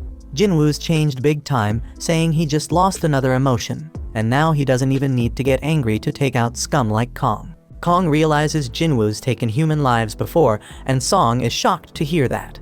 He figures Jinwoo's had to make some tough-ass decisions real quick, and that's why his appearance ain't the only thing that's changed. Kong tries to attack again, but he's in for a shock when Jinwoo tracks him by sensing his bloodlust. Kong still has a trick up his sleeve, but everything stops when Jinwoo activates his murderous intense skill. Darkness surrounds Kong, and he's straight up stunned when Jinwoo's blade goes through his chest. As Kong's life slips away, he mentions that he and Jinwoo are cut from the same cloth. They're both killing machines. The only reason he's dying is because he's weaker than Jinwoo. Kong still wants to know what the hell Jinwoo is. He's got assassin skills, healing powers, and debuffs, and Kong's never heard of anyone like that. Jinwoo doesn't spill the beans, but Kong points out that Jinwoo was able to take him out, so his E-ranked act is over. Jinwoo decides to drop a little truth bomb and explains that he's someone who gets stronger with every damn fight. Kong can see that Jinwoo's gonna keep getting stronger and stronger, but he's got a warning for him: if he keeps chasing more and more power, that same power might end up taking control of him. Jinwoo completes his quest and gets rewarded. He's noticed that the stronger he gets, the more it feels like something inside him is falling apart. His friends thank him for saving their asses, but Jinwoo tells them to get the hell out of the dungeon. They're shocked because Jinwoo plans to clear the dungeon all by his lonesome, but they realize he's strong enough to pull it off. Outside, Woo's mind is blown when he learns Kong is secretly killing folks. He is shown the only survivors of the mission Kong was on, and he's straight up surprised to see that Jinwoo's one of them. He apologizes for what went down, but most importantly, he wants to know who took out Kong. Jinwoo realizes he can't keep his secret anymore, which means he gotta cancel his deal with Leo. Right before he spills the beans, Song straight up lies and claims he's the one who eliminated Kong. Song's just a C rank, so he explains he only won because he had a healer's help. Woo's skeptical because Kong's a top B rank hunter, but he buys Song's story.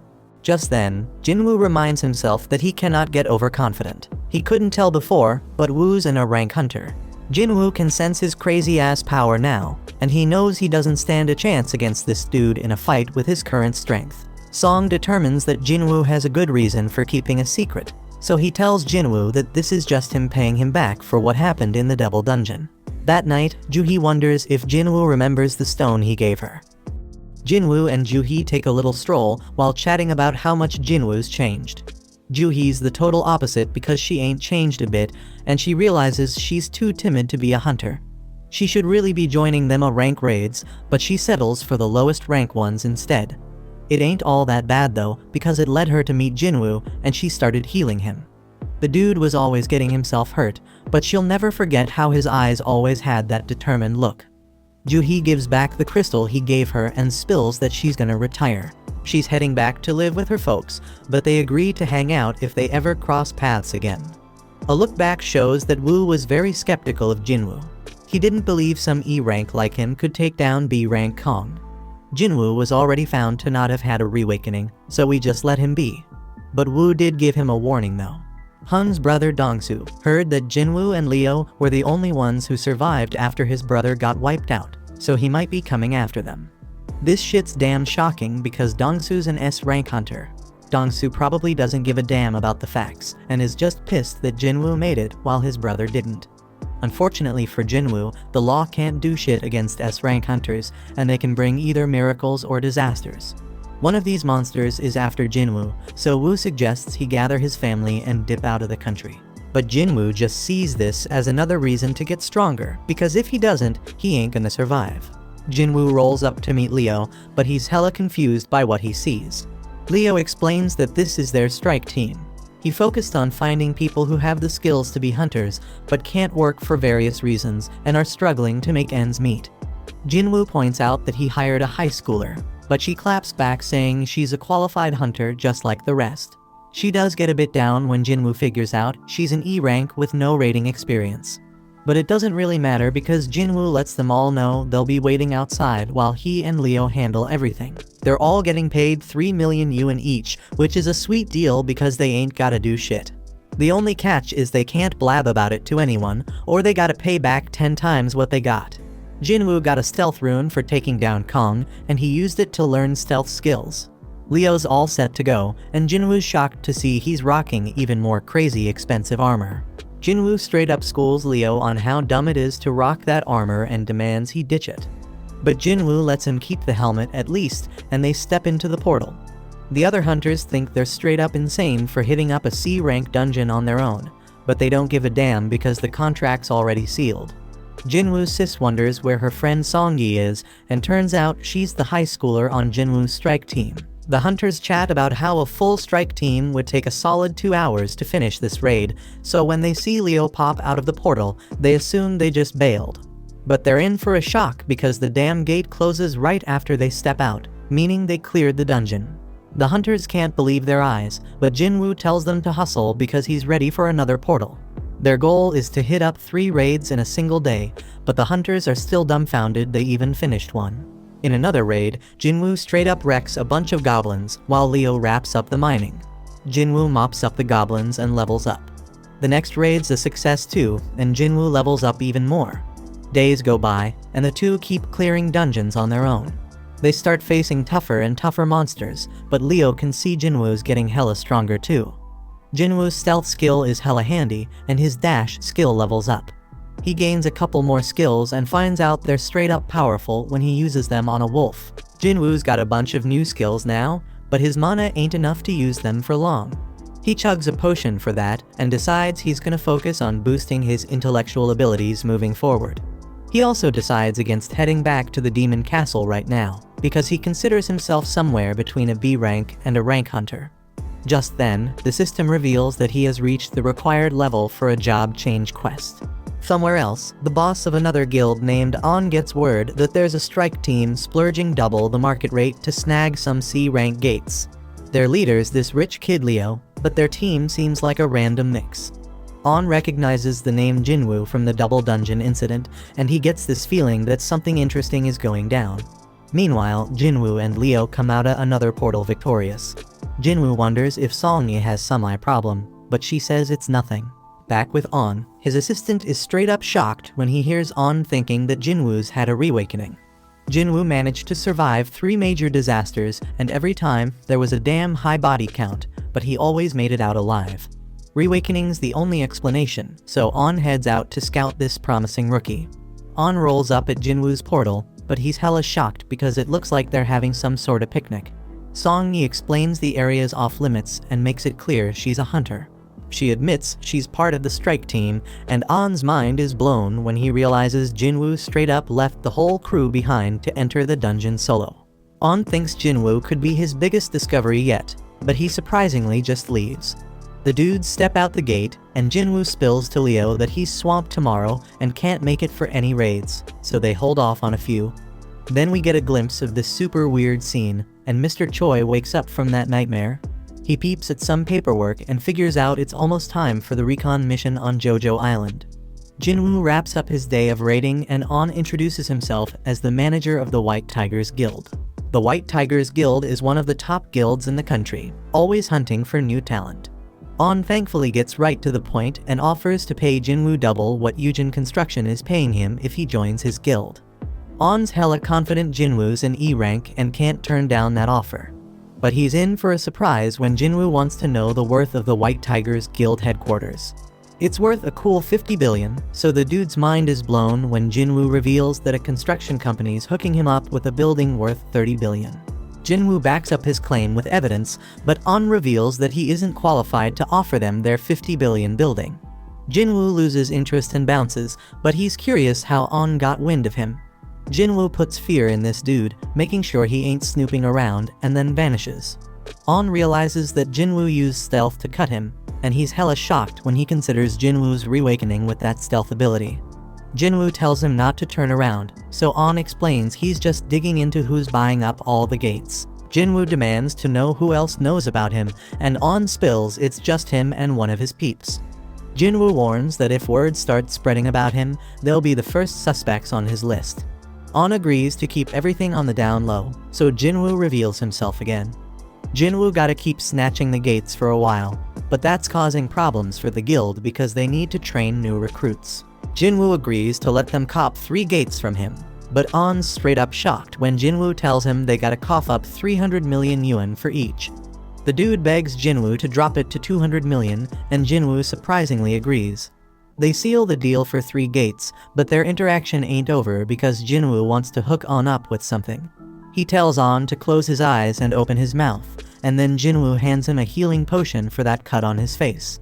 Jinwoo reveals he trusts On, but he reminds him to keep his trap shut. On's assistant wonders how it went down, and On tells him he thinks Jinwoo might be an even bigger deal than he originally thought. The next day, Leo confirms they got the 600 million yuan. Leo points out they were gonna ditch the gates anyway, so he can't believe Jinwoo managed to score so much cash for them. Leo wants to know more, but Jinwoo says it's a trade secret. Back with the White Tiger Guild, On realizes Jinwoo played him, because now there's a bunch of C-rank gates that have appeared selling for less than 70 million yuan. Jinwoo sends him a message informing him that they are now on an equal footing after spying on him. On realizes Jinwoo ain't someone to mess with, but he's glad he got his contact info. Elsewhere, we see Jinwoo heading out on a road trip to find out what this job change quest is all about. Jinwoo arrives in some forest far away from civilization because he has no clue what to expect from the job change quest. He already tackled 2 dungeons with keys, but those were mandatory quests, like the penalty and emergency ones. But this job quest? It's optional, and they even gave him time to decide. Jinwoo figures it's a major event that's gonna level him up by getting skills perfect for his job, so he decides to accept, and the gate opens. Jinwoo just remembers he ain't done his daily quest yet, but he'll get to it later. He declares that the real game begins right now, and steps into the gate. Meanwhile, Leo's having a meal with his father, and his bro shows up too. Inside the dungeon, Jinwoo realizes he can't use potions or fully recover. He won't be able to leave until the quest is complete either, so he will have to be very careful. Suddenly, he hears something coming his way, and he gets ready for action. Turns out it's an armor-type beast, and Jinwoo wastes no time attacking it. But damn, his attack does nothing, and he was caught off guard by the monster's power. Jinwoo tries another hit, but it's still useless. He dodges a bunch of attacks and declares that he's faced stronger creatures with even tougher defenses. Jinwoo then uses his bare hands and tears the monster apart. Jinwoo ain't too thrilled because he basically wasted one use of his fatal strike skill. But he can't stay mad for long because he has some company. Meanwhile, Leo's dad wonders how Jisung's guild establishment efforts are going. He heard that all the S-rank hunters he reached out to turned him down. That's true, but Jisung explains he's talking to hunters from other countries. Leo realizes that this will be more competition for him, and he is shocked when Jisung reveals that he knows he has been working on something in secret. Jisung warns Leo not to get in his way because he knows what's up. Leo stays quiet, but he's certain Jisung wouldn't be talking like that if he knew how powerful his partner is. Back in the dungeon, Jinwoo straight up wrecking them monsters. He knows he's gonna need a rest soon, but he senses something and takes out another monster. He can't believe it was using stealth, and to top it off, a mage with light magic shows up. It's all kinda strange because Jinwoo feels like he's reliving his old battles with the first monster's armor and these monsters' skills. The quest turned out way tougher than he expected, but he ain't one to back down. He analyzes the situation on the go, and figures out what it takes to beat each enemy. The armored one needs serious strength to take damage, the stealthy one needs mad perception to be detected, and the mage gotta be countered with intellect. But Jinwoo ain't boosted that stat much. His fatigue's building up fast, so he knows he gotta end this fight soon. Elsewhere, Mr. Choi meets up with the other hunters because they are ready to head to Jojo Island. Back in the dungeon, Jinwoo manages to take down the monsters. He finds a chest plate as his reward and realizes he ain't done much with gear yet. He puts it on and's glad to see it can go invisible, and don't mess with his movement. Jinwoo's level has gone up, and he also has plenty of golden items. His fatigue has recovered as well, so he continues through the dungeon. Jinwoo opens the giant door, and the gust of wind that comes out of it gives him the chills. Inside is some kind of throne room, and he is shocked by what awaits him. The sound he hears and the presence he feels make his whole body remember something. The pressure he's feeling is on the same level as that double dungeon craziness. Jinwoo can't believe it because all that intensity coming from just one opponent. This enemy, a knight commander called Igris, got his name in red, and Jinwoo knows this dude ain't like any enemy he ever faced. Igris instantly attacks with intense speed, and Jinwoo is shocked to see that this guy chops through pillars like they are tiny tree branches. This monster overpowered Jinwoo quickly with his next hit, and Jinwoo had no chance of keeping up. He getting tossed around like a rag doll, and Jinwoo can't believe what a freaking monster this guy is. Jinwoo shows his insane speed as he throws a barrage of attacks, but his blade does nothing against the knight's armor. Jinwoo is barely able to block one attack, but he gets thrown back. He realizes they matched in speed, but Igris way more powerful than him. This dude was hella dangerous, and Jinwoo wondered if he got any shot at beating him. Jinwoo ain't too sure he can win without a weapon, but he only has one idea to deal some damage through Iggy's armor. He puts away his dagger, and to his surprise, the knight tosses his weapons aside too. Meanwhile, Mr. Choi gives a call to the chairman and shows his gratitude for approving the operation. The chairman warns him to stay careful, but Mr. Choi already knowing the danger involved. He is aware that this expedition is just about checking the threat levels. They're gonna poke at the enemy and see how they react.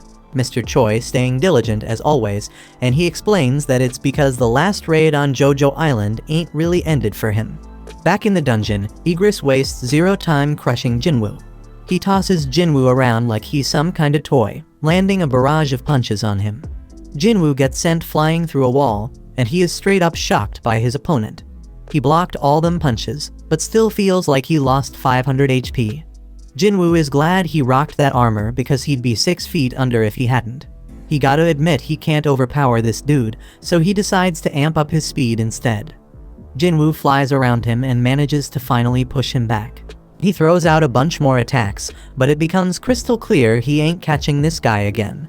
The dude keeps tossing him around, and Jinwoo notices his skill also boosting his defense. He's still getting wrecked by this dude, getting dragged back into the room, but Jinwoo keeps fighting back. His efforts start paying off when Jinwoo pulls off a sick move, landing a kick straight to Aegis's head. Jinwoo realizes this might actually backfire on him, and the knight comes at him even harder. Jinwoo just keeps taking a straight-up beatdown, getting tossed onto the throne while Aegis looms over him. Back home, Gina leaves some dinner for Jinwoo and goes to study. We also catch a glimpse of Jinwoo's mom at the hospital. But back with Jinwoo, he is in really bad shape as the knight grabs his sword, ready to end Jinwoo's life. He went in for the kill, but Jinwoo was swift as hell, stopping him with just one hand. Jinwoo declares that he hasn't lost yet and pushes Aegis back. He summons his blade and manages to stab the knight through the gap in his helmet. Jinwoo puts all his power into pushing Aegis back and slamming him against the wall.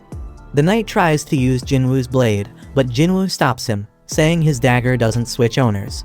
It just goes back to his inventory, where he can summon it again. Jinwoo drives his blade through the knight's skull, but the hit ain't deep enough. He knows he gotta go deeper, so he uses every last ounce of power to drive the blade further into the knight. Jinwoo pulls out all his fatal strikes and lands the most powerful blow he ever dealt. The knight has gone completely limp. Jinwoo takes out his blade, and a notification pops up saying he won the fight. Jinwoo realizes there's a huge gap between them in every category, and he knows his win was a straight-up fluke. If he made just one mistake, he'd be 6 feet under. Jinwoo then gets 4 rewards. One of them is 15 million gold, and another is the S-rank helmet Aegis wore. The Demon's Castle key was S-rank, but Jinwoo never had gear this top-notch before. Amazingly, the helmet boosts his stats and reduces damage by 15%. Jinwoo also gets a rune stone for a skill called the Ruler's Hand. The final reward is an instant teleportation stone. Can't stash it in his inventory, so he's wondering why he getting it now. It doesn't make sense to get it after clearing the dungeon, so Jinwoo is wondering if the job change quest ain't actually over yet. Just then, Jinwoo was straight up shocked when a bunch of portals opened up. A notification pops up, revealing that the job change quest actually starting right now. Jinwoo was told to survive as long as possible to rack up advancement points. He gotta earn them points to move up in class, but Jinwoo ain't got a clue what that means. A timer pops up, and Jinwoo realizes he is about to face an endless wave of enemies. He is relieved to see these fools ain't as strong as Aegis, because he knows he'd be overwhelmed in seconds if they were. Jinwoo is confident he can handle them, but damn, there's a whole damn army of them. But Jinwoo ain't scared, he charges right at them. Meanwhile, we watch as the other hunters fly off to Jojo Island. After a while, we are back with Jinwoo, still in the thick of the fight because the gates keep spitting out more enemies. The real deal with this quest is to survive as long as possible, so Jinwoo starts using his stealth skills. He gotta manage his mana, so he can buy himself as much time as he can. Jinwoo's plan is completely ruined though, when a mage breaks his stealth. He right back to throwing fists, but now it's even worse because he can't use stealth or murderous intent no more. Jinwoo takes a sword straight to his back, and he is straight up shocked when he realizes it's only been 5 minutes. Shit getting way too dangerous, and Jinwoo knows he can't keep going. He hates to do it, but he decides to teleport out of the dungeon. But before he can, some monster knocks the stone right out of his hand. Now Jinwoo is in deep shit as the huge group of enemies descends on him. Jinwoo continues to get thrashed about by the monsters, and there is no way out now that he has lost the teleportation stone. The only shot he got at surviving is if he whoops all their sorry asses, so Jinwoo gets back in the fight. It's looking pretty damn dire though, because his stamina running on empty and he can't use stealth or murderous intent. But you know our boy never gives up, he is dead set on staying alive. Jinwoo keeps fighting for his life, and he thinks about how he has been living at the bottom his whole damn life. He could never give up on chasing more, and this moment ain't no different. Jinwoo's knuckles are all messed up, and his heart starts racing. Just then, the monsters start talking. The voices saying Jinwoo got the nickname of the weakest hunter in mankind. They mocked him because he had to go to the hospital after going through a rank gate. Just then, the imaginary Song Cheol and Juhee show up, and they tell Jinwoo to stop forcing himself to fight. After that, Jinwoo's younger self appears and says he come a long way already, so that should be enough. His old self can't even recognize the new Jinwoo because he is taller and in a way better shape. But he explains that the changes are only on the surface. Deep down, Jinwoo is still weak, and he is about to die again. The old Jinwoo says Jinwoo always gonna be E-rank hunter, a dreamer who never learned his place in the world. Jinwoo dodges some attacks, but he can't keep it up because he getting crushed. Young Jinwoo tells him he getting what he deserves for thinking he was ready for this kind of fight. Them words start making Jinwoo wonder if he really ain't changed at all. Just then, a notification reveals that the time is up on his daily quest, and he will have to be penalized for not completing it. Lucky for him, that means he gonna be taken to the penalty area. Jinwoo finally got it. Luck is a skill factor, and young Jinwoo figured whoever was behind all this didn't want him dead just yet. He says his goodbyes and Jinwoo gets transported to the penalty zone. When he gets there, he feels grateful because this penalty actually saved his life. Jinwoo wondered though if it was really just luck or if the system keeping him alive. He decides not to overthink it and pops some potions to recover his stamina. Damn unfortunate though, because a notification saying if he too messed up, potions won't heal his HP. He gotta either wait and heal naturally or level up to get restored. Just then, a whole bunch of the monsters from earlier show up, and Jinwoo saying as long as he doesn't die, any pain he feels just gonna make him stronger. Back at home, Gina notices Jinwoo ain't come back and wonders if he got himself a girl. She decided that ain't possible and just hoped he remembered to be there for her guardian teacher meeting. Back with Jinwoo, he has defeated the monsters he was once terrified of and has recovered his health from leveling up. He got 10 minutes left in the penalty zone, so he used that time to cop the Night Killer dagger. This weapon is perfect because it does 25% more damage to armor-type beasts. Jinwoo uses the rune he got from fighting